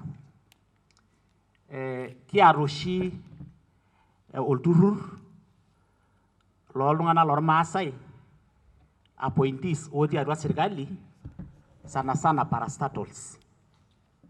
Ebaiki taa kiata director generals, kiata chairman enaa nanu, kiata directors orkulikae ake. Nitutumi apa yiok terishata apa etii Ole Tobiko erikore, nikintau olturrur nikiaku entoki nabo. Nikintoki aata secretariat narikito lelo tung'anak. Naa ninye ena narikito Ole aisho ninye chairman, naa nanu secretary.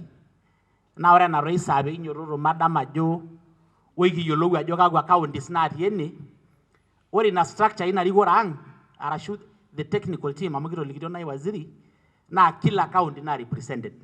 Kiata oltung'ani atii nanu ara ole Kajiado, kiata Professor Isho le Narok, nikiata oltung'ani le Laikipia, Madam Lesuda, nikiata Rendley, nikinkunaa nejia. Ore etiu nejia amu kajo ake piining'u tendorrop oleng', ore the apex, yaani oltung'ani orikito ina team pookin naa CS. Niaku ore duo kiponu amu etejo nai Ole Pasha, itarasakaki apa Madam Soipan esiai te Nairobi o te pooki wueji, kigira duo taata aponu aitoki aitarasaki enormaasai. Tenetii duo iltung'anak ogira aitarasaa taata saidi naa iyiok. Amu CS naa narikito yiok tenakata tenkaraki eewa ina nafasi. Ore tiabori ninye apa tinakata, yaani teninteru te waziri nilotu PSs. Kiata apa nakata PSs aare. Kiata apa PS Ole Sunguli, nikiata PS Saitoti. Kajo ore tenakata PS likiata lormaasai naa enyorr kiata taa kare sii tenakata. Amu kiata Ololtua, nikiata Museyia. Keji Museyia? Something close to that. Niaku kimpanga arashu kijito njere egira aitarasaki yiok taata waziri, naa ikinteru esafari nikiyiolou taata enikinkunu lelo kulikae PSs amu kiaku naa waziri, PSs nedou naa alotu ninche yiok. Naa ore orkilikwai sapuk oleng' telelo tung'anak arashu vile oshi nikigira apa nakata aasisho, naa piaku ore etii Ole Kerei Masai Mara, ore etii Ole Mositet ena najo Namata amu Namata etii, netii ake likae enkae, netii olikae enkae, netii olikae enkae, nikiing'orr ina toi interest pookin naaji inormaasai. Naa ore etiu nejia, ore kuna interest naing'oritai naa eking'orita teniaba e waziri. Amu ishooki nai waziri olola. Kake kelelek edumu esimu naa ajoki ore taa te Masai Mara, kayieu nias enaje. Nelelek edumu esimu nejoki Ole Mositet etii Nairobi, kayieu nias enaje. Niaku mheshimiwa waziri, kiaku yiok iltung'anak linonok liasishore piitum aiachieva ena objective. Ore nai kitoni tene Ole Markoko najoki keji ata enapa park nikipuo tiabori tidie. Nias duo enkai embaye enking'asia, ore enoolong' nijing'u ena office ake e waziri. Kipuo naarri enkiti wueji neji Michuke Park, nikipuo abori tidie wueji, nikipuo atoni tidie. Majito peekipuo ine kake eeta ake ninye nikitumore. Nintoki siyie aipanga nikitum atumore nikiramat irmaasai. Kake kiponu airo nena saidi.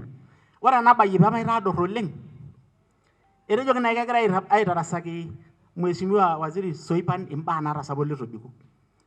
Nijojo tene metii entoki sapuk nataasa Ole Tobiko nalang' Mau. Nayieu naisho ntae eniare. Ore enkae toki sapuk apa nataasa Ole Tobiko etii taa nkumok naa esiai e Masai Mara University. Itoning'o apa enapa nyamali nanotoi inaang', napa kishu naimina, lapa ng'ojinia loimutua esita neng'err neishu. By the way, kaata finance officer lai tene likingero taatoi ake tinakata ajo kirekebisha ina siai. Just stand up. Maybe nai are yiok kaja apa mpisai naimina amu itu taata elimuni mpisai pookin. How much did you establish ajo imina? More than 200 million. Kake ore toonkasetini neji esiana naji ilo finance officer tenaa likiata. Naa ikingero through support e waziri. Nayieu najo nji, ore apake inoolong' peepuku nena baa nejing' inkasetini napa nidoltata, itu itoki mheshimiwa Ole Tobiko airura. Inakata oshi eyauaki iyiok naapiki nanu enaa ormaasani chairman, nikiata likae tasat oji Ambassador Nkuraia, nekiponu naa enaa loopeny nikiponu anyok aramat enkang' kigira ake aisaidia na waziri mpaka ewueji nikintabaikitia tenakata. Ore nai kiwokito shai, nejo le shamu eti university natii kake maimaki nanu enkarna amu menche egira aimaki tene peno netumitoi ormushaara nejo Dr. Parsita amu endamu apa university natii peno netumitoi ormushaara tewueji netii ore enaa nikijing'u atii nanu welde finance officer orkulikae olelo kulikae kilakita yiok irmushaarani lang pookin ntokitin naji statute mikiata esile oltung'ani ebaiki tenakata niakayu nai najo nji mheshimiwa iwa sininye nelo olola sapuk oleng matorrip inaang nikiramat niking'uraa nai kintoki ashuku meeu enapa wueji netii in fact ore tinakata etii loong'oling'oli nikimpang'u matoosh entumo naewuo oltasat ele Ole Nchoe entumo nikitoosho Council of Elders tiatua taa university nikiata oleire orkulikae ake ore nolong kiwoshito entumo tiatua university newoshi esimu Nairobi aoshoki Professor Magoha nejokini eewuo ele kerei awosh entumo ormaasai nairutae Kimasai tiatua university ore kitii atua entumo naoshokini esimu naipamboe naa tede najo ekiendelea ake mikipal entumo kiwosh ake amu enkang ake kigira aramat ore paaji kiarr idie naoshoki Ole Tobiko esimu najoki etaa duo kaimieki esita naang'orr oleng niaku kagira nai ake ayieu nai-emphasize ajo nchere ore taa etii esiai e Mau matadamu sinye ina ang amu tenetii enkae ang nagira aitutum irmaasai naa Masai Mara University amu ninye ake kiata naa nanu ake ormaasani chairman le university in this country metii likae niaku matonyok oleng metamayiana ntae Enkai. Okay, thank you very much, Waziri Soipan and Waziri Tobiko. I stand here, Kaji Lawrence Olesho, and I'm a professor at the Technical University of Kenya. Megari ara kete nitu eroge Maasai oleng, mwasho mosiaba na nala imen kidogo. Kaya yolo ta yangu tupi, maron megi. I wanted to speak to a few matters. Ito ningo na mayunegel na tajona jole gerei, but just for the common knowledge of many who are here. Ora pento kinabona ta Ole Tobiko, maitoki aimaki Mau. The team that was there as senior government officials, particularly the top, PSS or minister in they made every effort. Now, platforms and more, you saw the evidence. Gazette notice after gazette notice after gazette notice. Either ambassadors or in the military or in boards, anywhere. Right now, in that very senior level, we have about 70 Maasais holding positions. And 70 is nothing, but it's a huge effort because I don't know how many were there before. Less than 20. So it's a huge improvement. And now we are handing over that number to to Waziri Soipan, first to hold them in place.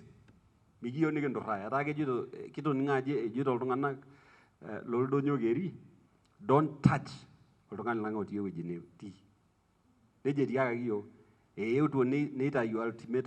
Don't touch anybody. Don't touch or mass annuity. But all the same, we are still going to ask for positions. More and more positions. Those of you who are in public institutions, I'm working in Anew University, or la pastoralists, our neighbors, and education is not a factor. Amore University Nati, Aramanikia Bagan Kolong Nabo Naya Gagenyo, clerical officer. Lord Jumari. Najangwarang Kardasini, Meta Sienke Sumeto. Naya Wagolongana, Negeri, and mass. Whether it is in the airport, Civitalini, all public institutions. So if there can be a campaign, a similar campaign like that, Esuma that Maasai are a lot nowadays. We have graduates in their homes. A lot of engineers call me asking me for jobs. We don't have positions. And all employment, they're going to public institutions. And one reason why we need to be in those public institutions now,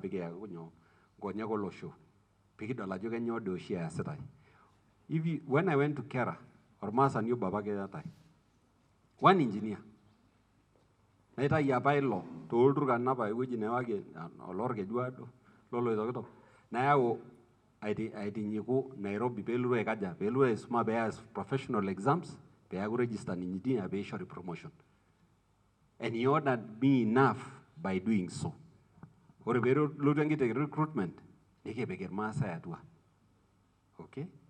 So, Waziri, the reason why we need to get these jobs is so that pay kiakikishajo keliotatar Maasai in one place or two.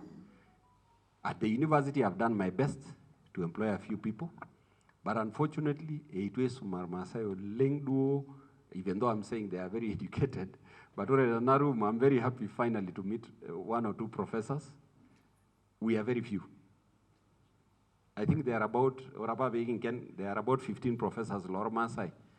Now, and that is when we bring the Tanzanians in. Ashomava funeral, my boss's funeral, Tisiaya, Nairo professors, Gajo 30, from the same Siaya county, one county. Okay?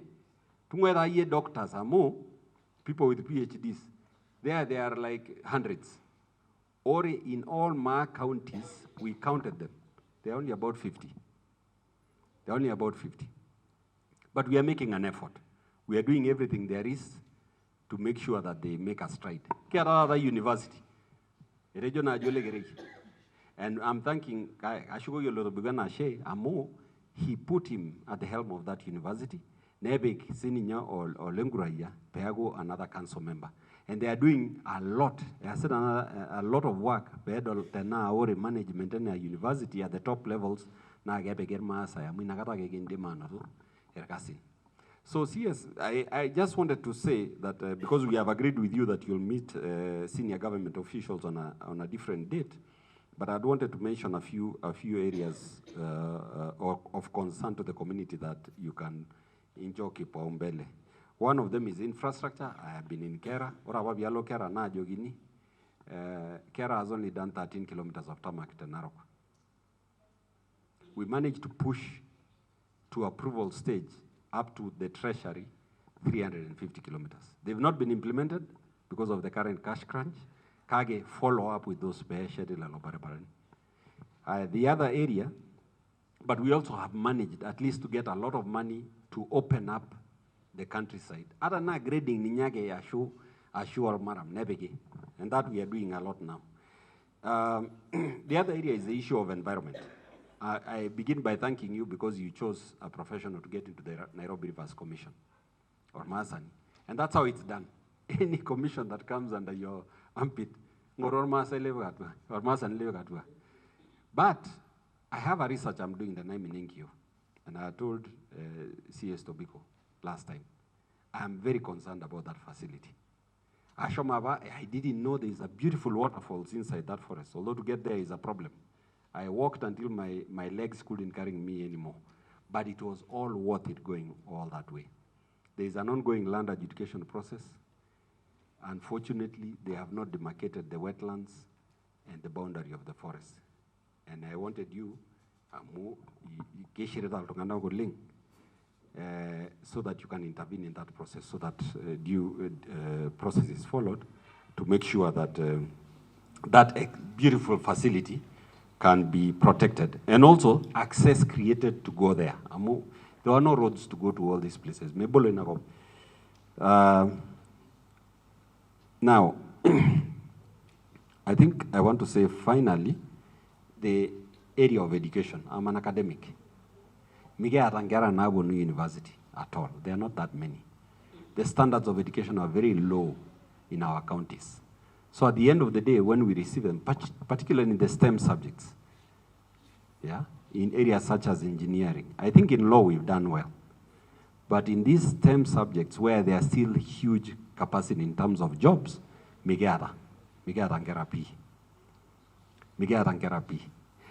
the only way we can generate enough number of students to join our universities is by improving the standards of learning in our own institutions.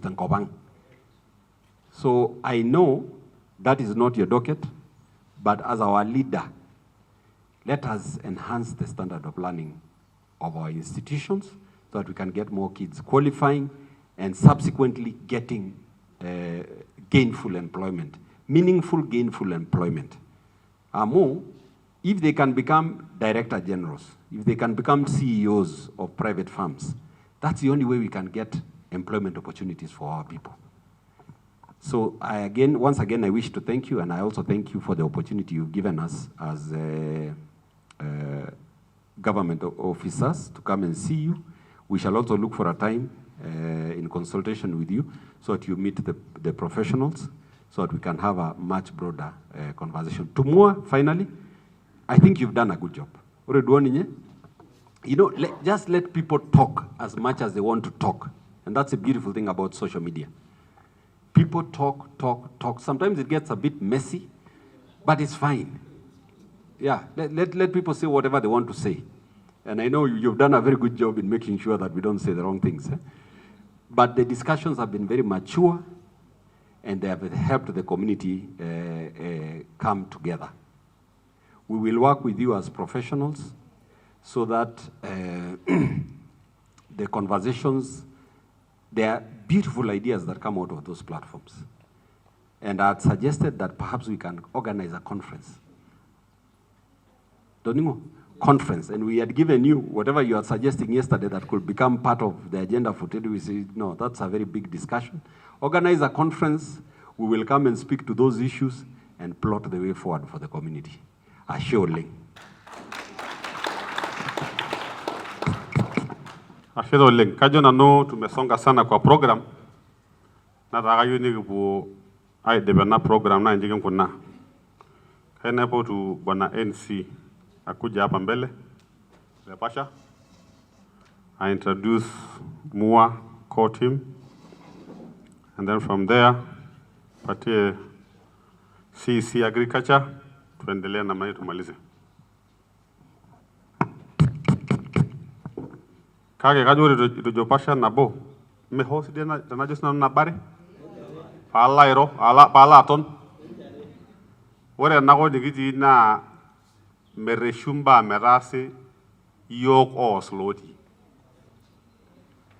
Wore esheritai enkop. Ne erikore natii enkop nashet enkop. Ore ormaasani naa kejo ake meeta ele. Enkop ekiti nyoo? Kiti lee. Kayieu nabo ntare enoolong. Mara iltung'anak focused. Mara taata noshi kuti issues nikiata kigilat eneporori, enoomurua niking'ua, tuachane na hizo zote. Kayieu nikishukoki ilukuny kulo arikok otii enewueji. Enyito taata maishoo Soipan nafasi enye nikincho metoriko yiok, nikisupport matapal siasa mpaka 2027. Niki encourage Soipan ajoki, ore amu iyata siyie iltung'anak linonok niata forces tiatua yie, nyoo tipika esonkiki nkumeshin. Kumok inkera ormaasai apa neitu isho UDA kura. Kumok apa neme ne UDA. Kumok professionals apa leme le UDA. Kake ore amu kincho enkai erishata nitii UDA, nyoo mbung'a pookin amu inkera inonok taata pookin. Nami nejia nikijo. Teniyieu ni empower community ang economically, meeta enkoitoi shortcut nalang anaa nishori inkera esiai. Ore inkera ang ormaasai etii kuna streets, they have no jobs. Naa sure oleng tenkaraki lo professor ojito kegira eneesita. Eton kijito mee sapuk eniasita, enyaaki entoponai. Entoponai pee etum inkera ang inyoo? Nafasi. Ore kuna kera ang pookin otii social media, embelekenya taata the talk of the day. Eroro about the positivities of our leaders. Anything about negative, let's leave it. Because it's only that you don't have a chance so that we talk about you. I mean, they do. So let's talk nice about these guys. Let's encourage them. Tunyenyeke. Ore nari olaringo na gara nyagende. You know ore na baba Soipan ene wuji rora nyagende. What is that? Keep embarrassing nari kita ngara nyagi ambake kita ngajogi. Peira do golle. Kaje tu kuna kisho ne megara nyagi. Maranyagi no Ole Tobiko. Maranyagi ne Soipan. What is that?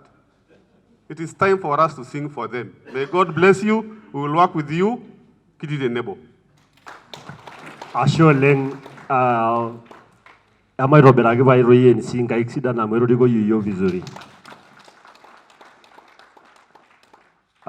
Mee nejia, eng'uraki ashe oleng. Kalotu nanu aitau enkanyit ai tenkaraki Enkai natii shumata naishoo yiok nafasi manototo duo taata tenewueji. Ore eniare nalo alimu naake keon ajo nanu noshi eji Jonathan Mbute nara ole Nkang'o le Pasha torkaputiei te Kajiado East. Nanu chairman lele turrur naa oji Mua enapa naa pekinteru mpaka tenakata. Nayieu ake nalo aishoru enkanyit ai tenkaraki iloonyiti otii dukuya yiok tenewueji. Etii chief guest Mheshimiwa Soipan Tuya, Mheshimiwa Keriako Tobiko, Mheshimiwa Professor, my friend Ole Dr. Kirei, all protocol observed. Are enkanyit inyi pookin. Kadolta ajo eshomo esaa, kadolta ajo miatata sii haraka. Ore ninye entoki naing'asieyie, ore duo program naasari iteru nikindip saa sita enara duo kindapashate. Kake atodua ajo kietuo aiteru saa isiet nelelek kigira aidip saa tomon aare, kake we are very patient. Amu ketii entoki nikinyor, nikidolita, nikinyor oleng naa ina pekigira atoni. Kalo nanu aitodorrop. Naa kayieu nalo aimaki ajo kanyioo pekigira atoni tene in the first place. Ore apaelong pee apare siasa omaidipa nitangasai rais, niaku sworn in, ni appoint cabinet, nikidol Soipan, nikidol Ole Tobiko egira handover, I felt something in my heart. Nanu atadamu ajo kamaasa toi ele payian ojo Keriako Tobiko otaramata olosho lormaasai for the last 5 years toonena baa pookin maigil niimakitia, kanyioo sa pee mekintambua nikincho mporr enyenak nikirecognize nikijoki sere amu taasa mbaa nilo Enkai amayian tewueji nitii. Nadamu apa entoki nijo ina. Najo ore ishooki amu kekijo apa te social media entito loiboni. Ore ishooki Soipan ele orika lole Tobiko, itobiraka naa duo yiok Enkai zaidi. Kanyioo sa kinko pee king'oru enkoitoi nikijorie Ole Tobiko sere, farewell, nikijoki Soipan welcome. Naipost taa tegroup emua nadol ajo it got a lot of traction, nikiimaki tenguton oleng. Nikintau enkiti committee. Francis Koriata, naomba usimame tu pale ulipo. Kina Lydia Morombi, enapolong team, napagira aitobir ena program tendewueji nejo Bombers of Kenya. Just stand wherever you are. Those few people. Okay, totona, ashe oleng. Nikitau apa enkiti team nikipuo aiguanare kuna baa tenguton oleng. Nikijo kaja kinko pee kinteru. Keyiolo sa Ole Tobiko ena bae. Kibung'aki sa yiok ena mekure ninye eeta yie haja mbaa olturruri ontumoritin yiok naa amu handover te sirkali neshomo ninye ang'. Najo ore Ole Tobiko is my friend, is a phone call away. Kaoshoki esimu. Najo ang'amaa naajoki ootu enkae olong manototo tewueji neje te Karen. Nikijoki puo ainosaki, he was head over heels. Kenyor oleng. Kejo shie, nanu toi igirara aisisa aikoji, nanu gira aimaki kuna baa pookin, amu kaasita apa nanu siaitin osikiria, enapa naji tenda wemba nenda zako, kake majo ketii apa oltung'ani ladamu ajo kaalotu ajoki ashe. He was very happy. Entooshoki Ole Tobiko nkaik. Ore kitoni ake tina misa nisho yiok lunch, nikiseet ntarikini 10 olapa le 12 2022 aduo taata. Tina misa. Najoki Ole Tobiko, yiolo ajo Soipan tenakata senior nikiata, najoki kekiyiolo, kaja sa kinkunakino. Najoki enalo handover naa kakut enkiot kidogo ajoki etii olturrur oji Mua orikito le Pasha, naing'uraa nai kincho appointment, kake marrumo sii duo oleng enitu ening'u nikigira nikishuko siadi kidogo, kake kajo pae kening'u. Nejia ake aikunaka. All of a sudden, ore inoolong just to make a long story short, ore inoolong ejing'ita Soipan office for the first time after being sworn in as a cabinet secretary for environment and forestry, nanu oltung'ani ledukuya oishoo Soipan appointment outside the staff of the ministry. nanu oltung'ani ledukuya the same day ore piipang' Ole Tobiko pi handover nanu otijing'a ina office Ole Tobiko Soipan. Mheshimiwa, nashukuru sana. Ina baye nayawua ene entobiraki Soipan entobiraki nkaik.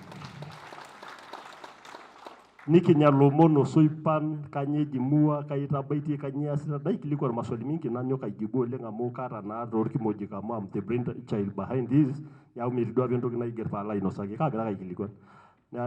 Ni confirm sinye ntarikini 10 nejo encho mem prepare itu taa aitoki nanu aitanyamal Soipan from that day up to today itu aikata nyigil aoshoki esimu ata nabo amu aishoo iltung'anak lenyenak personal assistance neeku ninche nanu agira aasishore nikincommunicate naa ina naewuo aton tenewueji. Najoki Soipan, I would wish to add you to Maa national platform where leaders and professionals are. Najoki CS, I would wish to join kake etii siasa or Maasai nemeiting E20 enatoki naji 24/7 politics. Nejo it is unhealthy. Tenemut naji pungusai na kekindi naji larikok ai concentrate with that. That's what you told me. And I inform my people ajote enata mesidai siasa oleng. And we've tried to control that. Thank you so much. Ore apa enkipirta naa ena naa nikiponu ai handover ni take over. Mheshimiwa Soipan, kijo ashe oleng amu kietuo taata aatoni tenewueji ena kiti group pee kiponu aishoru enoshi toki najo ilashumba official acceptance and recognition of your office that we are going to be working under you from we started from day one when you are in the office. We are going to continue working with you all through. Ore eniare nikijoki Mheshimiwa olonyiti CS KT amu ekijo shi KT ore oshi taata nikinyakita ajo sinye Soipan ST Soipan Tuya in short it's just very nice kigira ajoki ye ashe oleng tombaa naimaka Professor Esho naimaka Ole Kerei naimaka Papa Ole Nchoe naimaka Ole Mositet naimaka nitaasa. I am not going to repeat because I know all and I've been walking the journey with you for the last 5 years. Kikijoki ake yie officially tenewueji kikianyuru olosho lormaasai nikitejo ashe oleng tenishomo shomo staafu iyiolo ajo iyata mayianat wenyorra olosho lormaasai.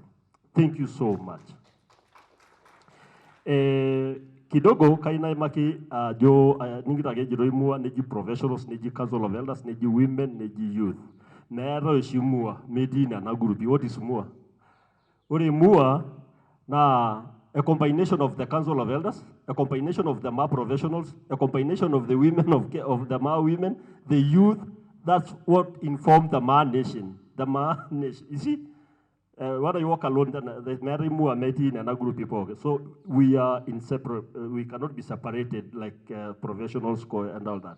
Not organized for Maa. Yako kajona jaipa mixing and very clear. On the same note, kiara Mheshimiwa CS Mokeyolo Ole Tobiko kiara almost 12 to 15 active clusters Maa. Nakajota ake pee iyiolou amu I'll be knocking the door of your office very often. Kaitanyambal apa Ole Tobiko naa kalo maata appointment naa kelo naa lakini atijing'a netaa esaa nikitumo it will be the same because kaata naa ina rumuroto olosho naa tenadol entoki nanyamal naa nanu irriuni neeku naa expect me to be really on your doors every now and then. Amu kiata Kajiado, Nairobi, Nakuru, Marsabit, Laikipia, Samburu, Isiolo Meru, Baringo South, Pwani Cluster, the diaspora, Narok, and we also have our brothers from the Tanzania, Maasai, who are really relying on us for advocacy on so many issues affecting their government and their people. Those are the clusters, and I know so that they are also working under those clusters. We are going to combine efforts, all your working, take it on a joking and a roginaji, Nabusho, Olosho Lema. Malurairo zaidi ya hapo, ametimbana ikilikuwa na hiyo. Kaya kajona in our secretariat is actually rapporteuring and they are taking notes of what we are discussing. What are the action point na kanukipu amore na ribai na yamakola nado na very powerful na ninyaga sinye Professor Olesho ay backup na ndijire joli kiri pegi rumya ngolong nikibonuiro egi jodu yo egi wagesha niki kweni niki oshimbisha niki njoyo sawadi niki ndabasha kai kiroro mero lungani iroro kioleng enin tushulo mono iroro kidura na kai kumok kegi ngoru ne ngolong na iroria asubuhi mpaka nedoyio ngolong ene naruna tejole nado wenkolo nikijo kanyo ngolege imagitia wenkolo nikijo kanyo nasinyo we shall look to that and we shall inform you people in due time. Let me take another step by asking the egalitarians, the Maa Unity Agenda founder members, lead team to just stand up wherever they are. The few who are here, kindly stand up. And the cluster leaders, of course.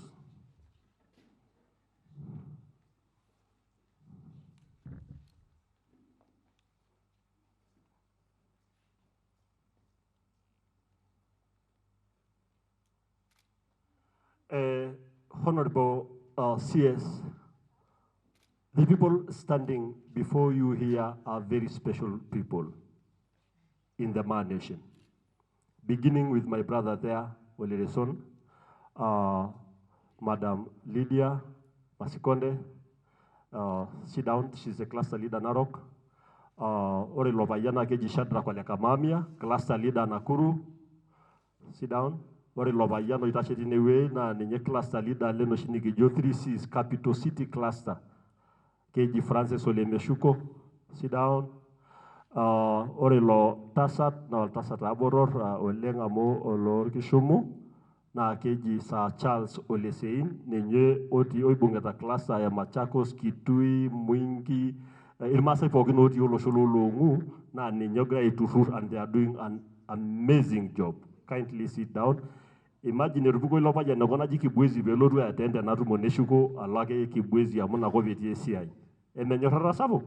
Enta damakilo rasa ringaik. Asholeng ore le otorgoti tidiwe ningwe ngop naji Laisamis keji Bursuna Ejere e association yabori Dr. Kerei ta Maasai Mara University. Nerigiro Eldongana Koingwa Maasai Mara Lenje Rentile is the cluster leader there. Thank you so much. Hello? I'm saying he's working in Maasai Mara University, but he's a cluster leader, Marsabit. Is that what I said? Ole Kiok, youth leader? Thank you so much. Kindly sit down. And Oshogile leaders Lemuangai. Asholeng, Kiara si Orpajano Jo Wilson Ole Musen, kindly stand up. Honorable CS Kiara Shendo Nigijo, Maa Intellectual Property, Maa Intellectual Property Protection and Right and all that. Ne leba yano shi legal advisor Lemua. Ingwengo po Sambur, nakutambua sa ola kipia. Thank you so much Ole Musen Nyamola Kili. Sit down. I may not be able, my Baginama Rumogi, I am Makindaipo, Kenkake, you are all special in one way or another. And you've touched my life in one way or another. And you've touched the life of the Maa community through Mua in one way or another. And that Amayarenga, Kelenga Yamayanda Bogan.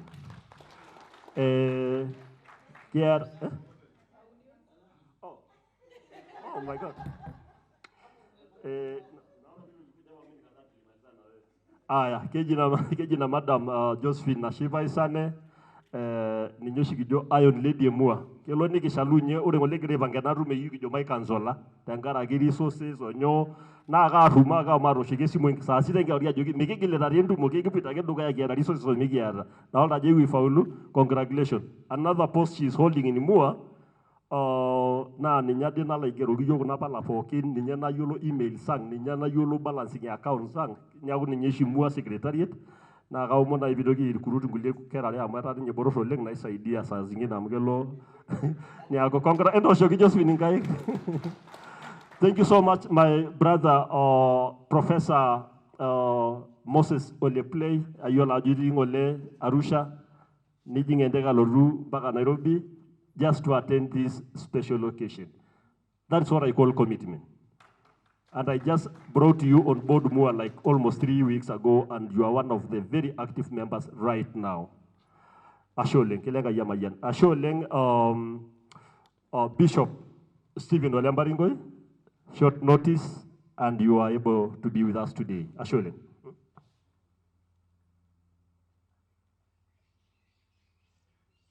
Kajotoi ore pekitumoki CS nafasi na address kuna baa nikiimakitia nitoki aisho yiok mbaa kumok. Lona Sembele ninye oshi narikito yiok entoki naji Mua Tetia Sacco. Entooshoki Lona Sembele nkaik olaturrur ogira Professor Aisha ajoki oimaka naa ajo lenaado ajo kigira oshi aata cooperative society na nikijo pekijing pookin irmaasai nikipik inkishu inewueji nikiya looni enara ore serkali napik ormushahara laini ombaa nijo nena na ina tasat oshi nagira aibung'aki yiok imbukui entadaraki nkaik. Ashe oleng. Kajo toi kalo nanu aiting'ie tene kidogo kaishooyo Josephine mitau vote of thanks paitoki ake ashukoki Mike maidipa. Thank you. Very briefly, 2 minutes. Good afternoon. Nandraina naji Nashibai. I think I've texted, called people I do not know all over the country. And I am happy, and sometimes even outside. Nashibagino Daibokin, Natishibe no long errata. I did not think it would be like this. It's not always easy to mobilize people, take a photo of your card, send you the card, tell you hi, and you're here. Kiyo nigijo asholeng anamua, kiara duo apologies, kiara apologies all tungana gloshomo funerals in various places. Na almemba ilang pokin, etinjelo rala kagitwebao. Kiara duo apology Olempario, who is our whip, Jackson. Lena Kaeb, Eshomo Sininye Tanzania. Kiara duo apology Tanzanian cluster. Gradua expect rapporteur, UN rapporteur, the Nangulesia yenye nagraya arie, serikali ya Tanzania. So we have all those apologies.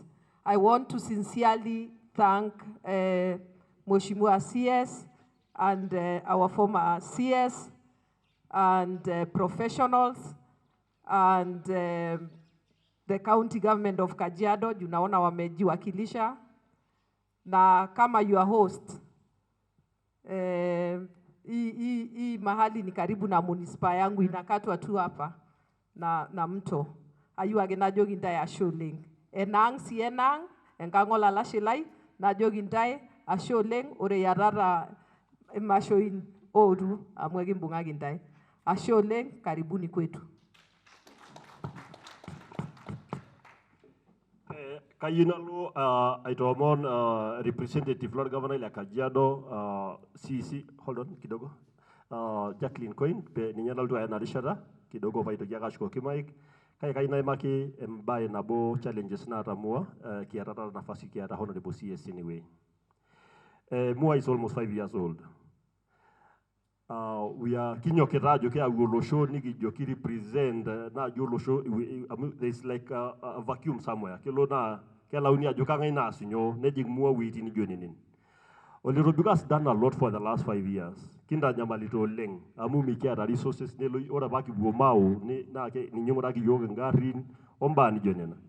Ne akona kijoki ara nye ina challenge resources kelo ni like no I hold very serious meetings. Na kijo kekiponu na kaya ngorwe nikingope etum na amua ngejek na asishore tengarake we are doing it on behalf of the community.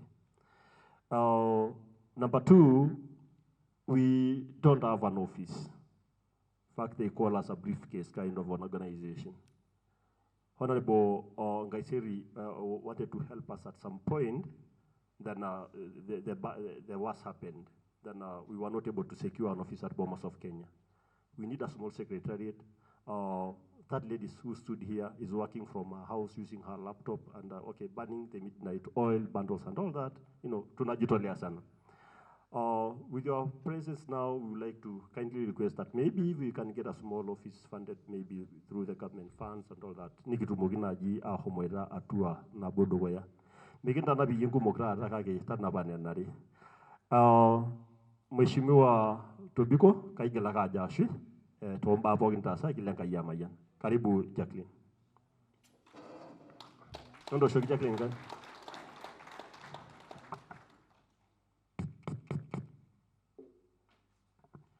Ore taa elo Jacqueline adumu ena simu, kiata apa iltung'anak lang lemua loohomoita siasa 20 aing'oru lorika, nitu etum irkumok, etii loonotito, etii loibaatikate, netujuto siaitin irkumok apa, nitu epuo atumoki. Enatoki ake naimaki Ole Kerio olale. Enaa orpayian ilo likitaanita ajo oleresono tinewei, etii apa sub-county ya Nairobi. He was doing a very good job, negira apa aret iyiok tombaa kumok. Nitu nelo atil apa tesiasa nashomo Narok East. Tenidol ake kiyakiti yie CV enye, amu iyata docket sapuk. Ing'ori enkiti wei nelo aworishore amu keton eeta nkuti kera kutitik. Akeyie ombaa akeyie nijo nena neeku kajo ake aiting'ie tinewei. Karibu Jacqueline, pekintoki nakashukori. Thank you so much. Ashe oleng. Ekaitertaa ajo kaata enkanyit sapuk oleng tenkai, tenkaraki enkolong nijo ena, werikore pookin ormaasai natii enewei, erikito Mheshimiwa entito oonkishuang Soipan Ole Tuya, o Mheshimiwa Tobiko, elatia ai nanyor oleng. Erikore toi, amu atoning'o nai etii erikore siasa, paijo kagira aidining'u naijo former pookin, naa kajo embaye ake sininye ina nikindim aimaki peyie kitil. Najito etii erikore kanisa naitambua oleng, natodua nai erikore sininye oosilamu, erikore mua, erikito Nkalai Ole Pasha, erikore enkalamu natodua irprofesani lang kumok, nanyor amu atodua enchoruetai enkanashai Professor Parisitau Nemabayie, erikore toi NGOs natodua etii enewei, atodua ilaiguanak lormaasai, ilaiguanak loonkasho, natodua Council of Elders, natodua sininche ilaramatak, natodua erikore oontomonok naa kekipaliki taa tenajo amu keeta oshi ninche intomonok erikore enye, eatua nkishu, naa ore oshi te Kajiado kiata yiok registered cooperatives 130. Ore 100 naa noontomonok, naa ketii naa etotoni 50 years, nitu aikata egila, nitu earai. Naa ina paagira aitambua, amu kajo nanu etii ake sininye enkolong natonikine ina, loopapa nooyieyio, isiankikin, ntoyie siritai, irmurran losinkolio lomaasai. Entasupa? Entasupa enenkaigil. Anoto apailong ele kilikuai ore paatum, nelotu enkata nanyamal kidogo amu kaata ngolo sirua, naitoki enchoruetai nashipai aliki ajoki elotu Mheshimiwa Soipan, naa ina duo paataapare injo, najo kainyototo ake omaeu enewei. Ore entoki sapuk naayawua naa kajo paalotu ajoki Mheshimiwa kekitii tenebo. Mheshimiwa tenikiporori Kenya neyiolouni entoki naiba nkituak. Emekindipa taatoi, nemaitoki taata asujaa ina. Kindipa taatoi tine. Naa kajo keyiolo kulo payiani ajo keetai oshi entoki naji etumuta enang'ai. Etumuta enang'ai. Kitishipate yiok. Nimikira taa apailong, mikira taa apailong iyiok inenda shama inyi. Kira apailong ini Azimio, oloo CS toi, oltung'ani lai engineer Mositet, hoo naa ore tenkaji ang naa kelo ake nikipuo loormeregeshi, kake etirisha yiok Enkai, nikiata osotua logiroo siasa, naa ina peyie ore nai king'ura naa ekikwenikino ninye, amu kiata enkanyit sapuk, nikiata osotua olosie mbaa pookin. Kayieu najo ore peyie kimpoti enkarna, netejo apa ormaasani, emita oltung'ani linyor, inkaja, iyar olimba, netaa ng'ole toi, mekure toi kilamita ena siasa nkaraki itijing'a olorika. Naa kakijito toi ake, akigira taa ainining olempurkel kake itu taatoi kinguana. Kake ijo oshi taata, mekure kipi, ijo tee kigira ake, ijo toi mikiata enapa gogong'i nikiata telde kekun. Niaku itu taa yiok kijo kitopolosunye, amu mepolosunye apa ninche ntoyie olnyangusi kishoorie esidai. Kake eton ijo toi mekure kimbaisho oleng. Kigira ake aing'orisho. Kake kiyieu sii nejing enkiroroto, amu mikiyieu nikinkaja, nikipolosari. Amu ijo toi mewang' apa oleng olorere oiko nijia. Nayieu najo ayawua orkilikuai leseriani welosotua, ai makeon, enormarei lai, wenorgavanai le Kajiado. Nayieu najo enchipai sapuk tenikiponu aaku tenebo irmaasai, egira aanya ilomon leseriani olosho, ilomon toi oitagol entaisere olosho. Najo nanu kiimaki naboisho tenkata nagol enkiimakinoto ang' ng'ole king'ua siasa. Netadara toi ng'ole nkeek, etaarateki toi ng'ole naa kajo toi nanu ina peemetii siasani nabo etii leton eme. Amu ketii looimutua kake ele enoshi naji toonkik. Amu eosho toi kake oleng, enaa nejia taa eji. Amu kore toi duo orbungei linyi, emiatata, kore duo MCAs, orgavanani peemetii, kajo toi iyie nanu eimutua toi kake tenkai. Naa nena naa toi ine siasa. Ore itu aing'ua inewueji naa kajo peyie ajo mua ore taatoi amu iroro naaji ole Pasha nejo ore enapailong katii asi handing over netodua entoki sidai. Naa kayieu naliki ntae ajo mikitii iyiok discussions kumok kake kelo nikira silent followers kake ketii entoki ni follow silently nikiporo oltau. Naa taporoyie apa enapa handing over emheshimiwa CS Tobiko egira aihandaki over CS Soipan. Nikidol entoki osotua, nikidol entoki sidai, nikidol entoki narropil naishooyioki tesidai nikishipa. Nayieu najo ashe. Nayieu najo ashe oleng amu ekekira olosho kiti te Nairobi, nekira olosho kiti te Kenya, naa tenikipuo iyiok oopeny aikumo ashu alomokino nemeeta enikipuo. Najo paajo nji, ore taatoi amu etorroteki ng'ole lorikan kumok, kajo nanu eton ake etii irmoruak oing'odia. Enaa kaitawuo mongo. Eton ake etii irmoruak oing'odia. Nayiolo ajo ore te Narok etiiki kotini. Enaa kipang'uaki apailong. Itayioki ashe. Ore te Kajiado eton etiiki kotini. Eton etiiki kotini te Kajiado. Netii irbungei otii kotini eton egira aing'odia.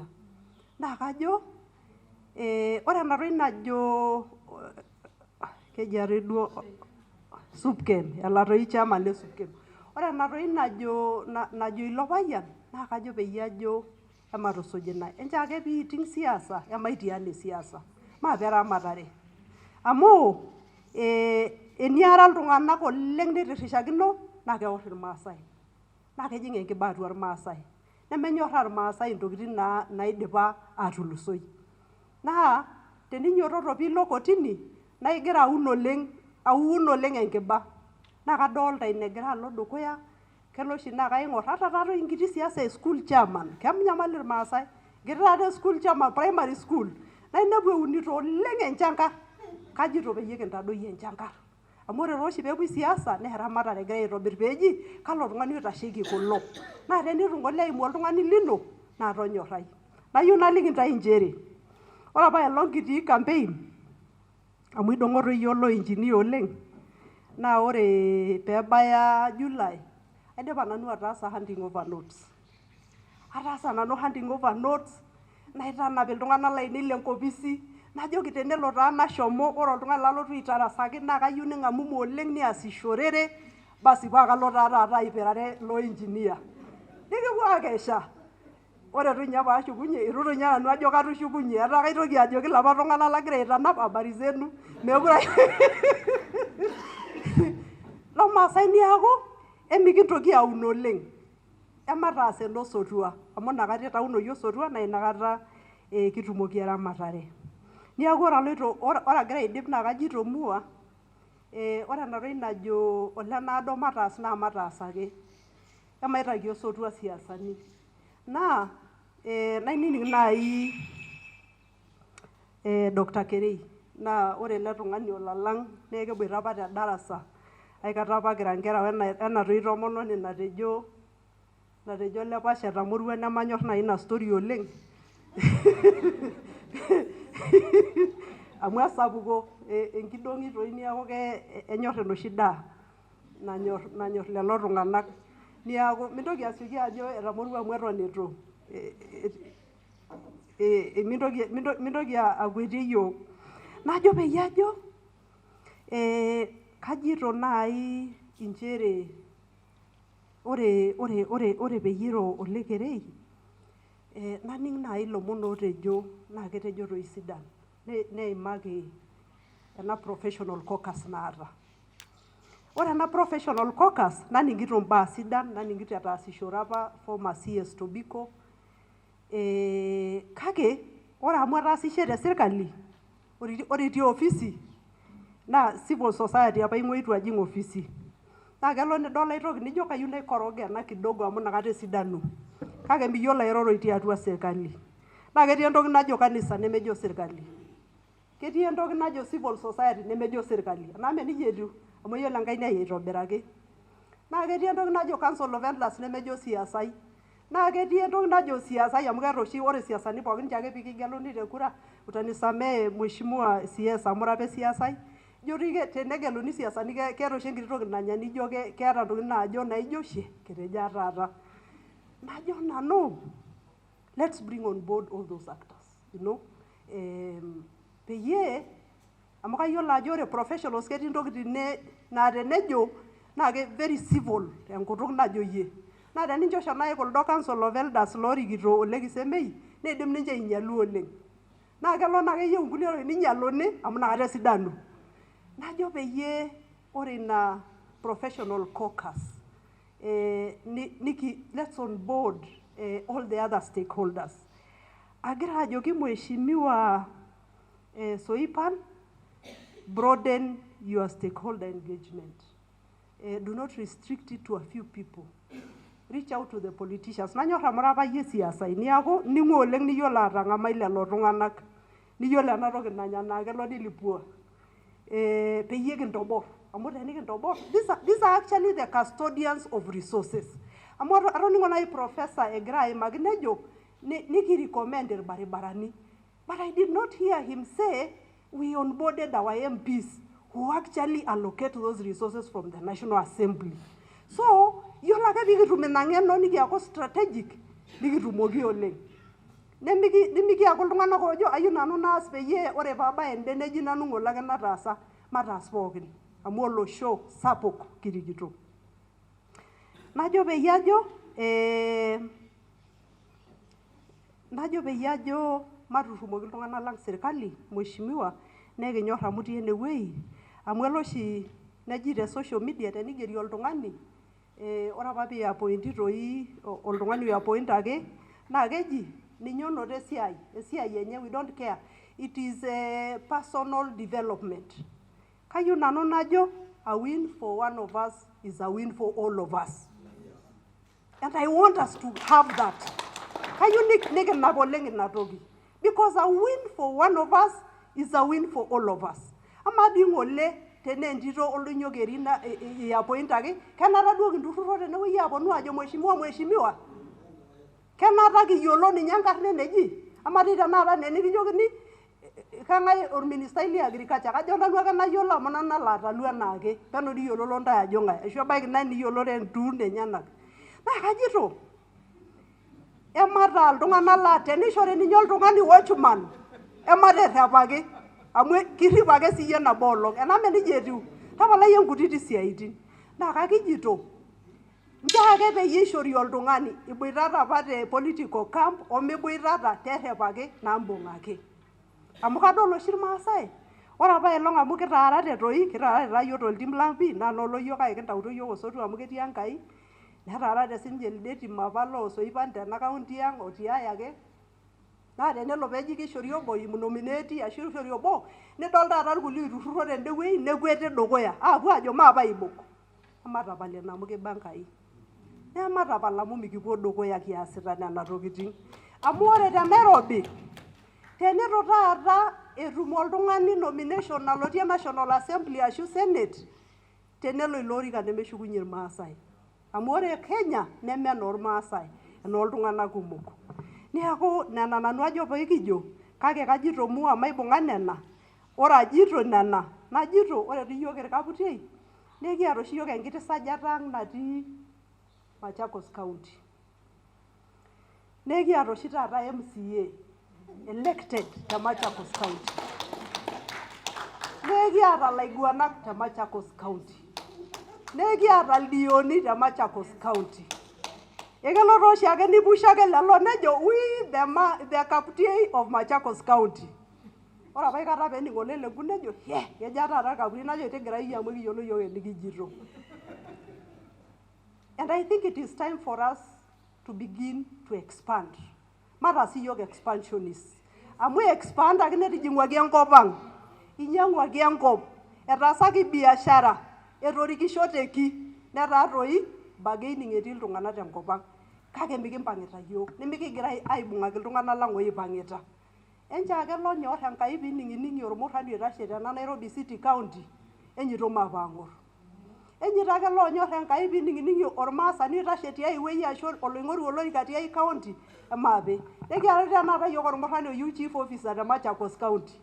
Naa kelo narikino nanu ajo kaigero tenaalo nang'as alo idia kop nalo ayau shida. Naitoki akwetu ajo etaa pae ajut orkisonkoi taata.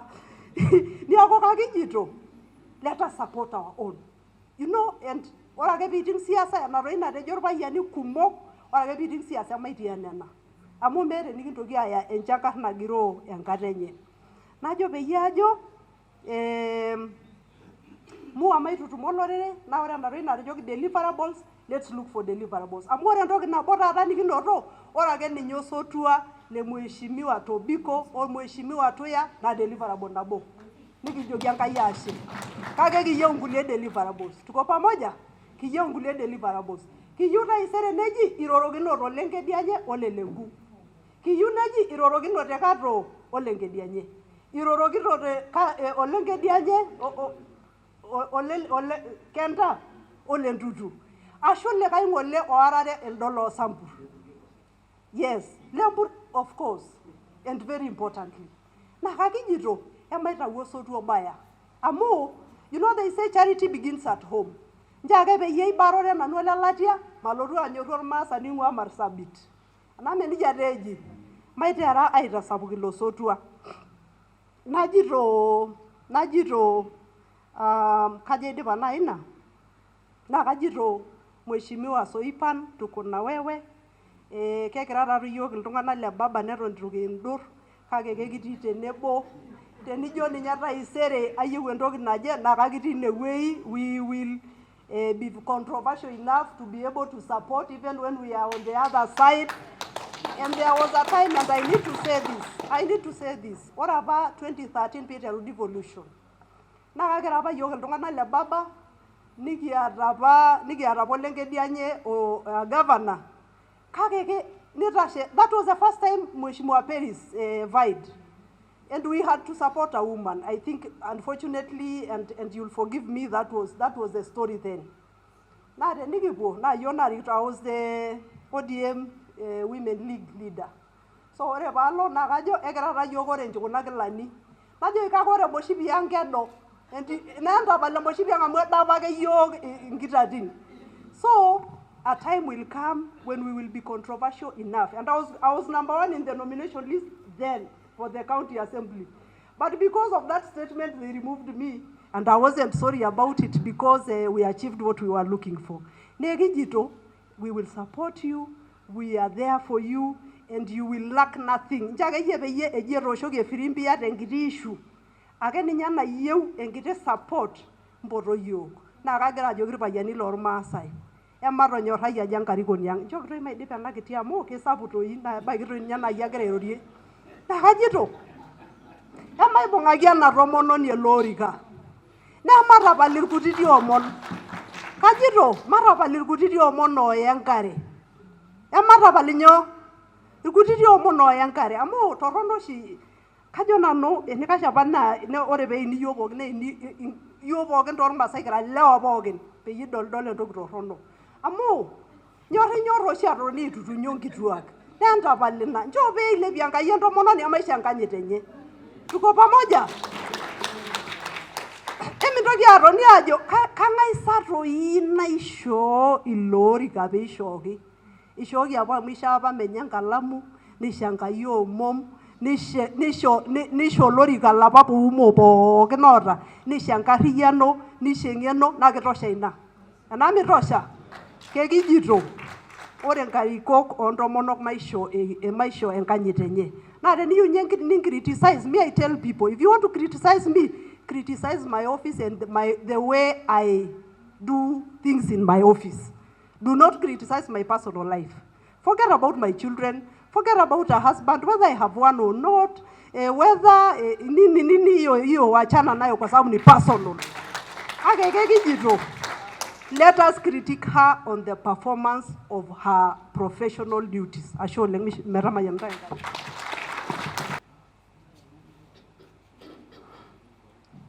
Enkaiguana nirani ayiolo ajo melake straight adumu iltung'anak keeta ake kuri najo.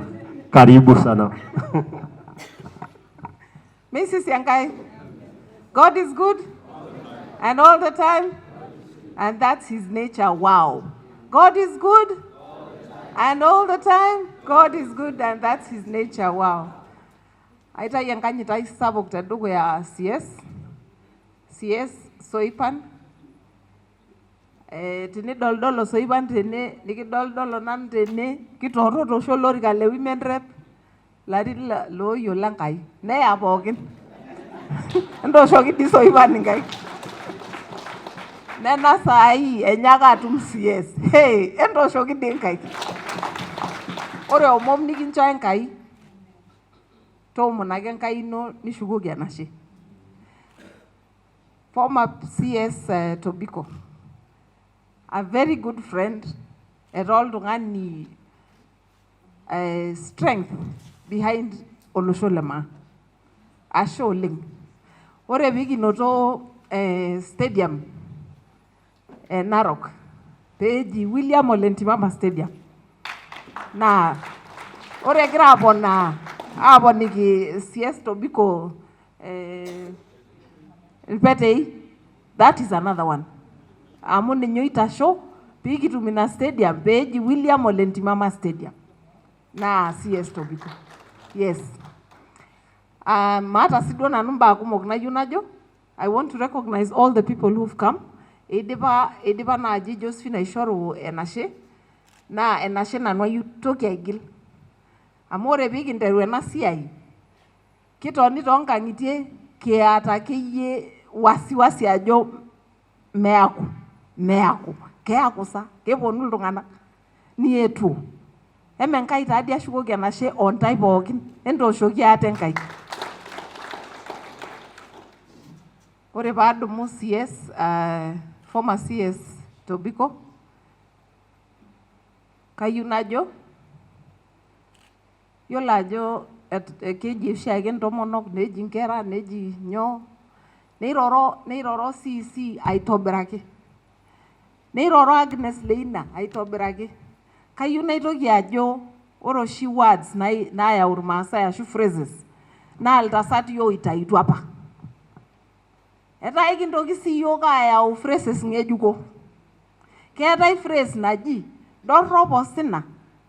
Endipa? Eji nenkaji lotii nyoo? Enkilasi iyie. Dorrop osina. Najeito nanu matoponai.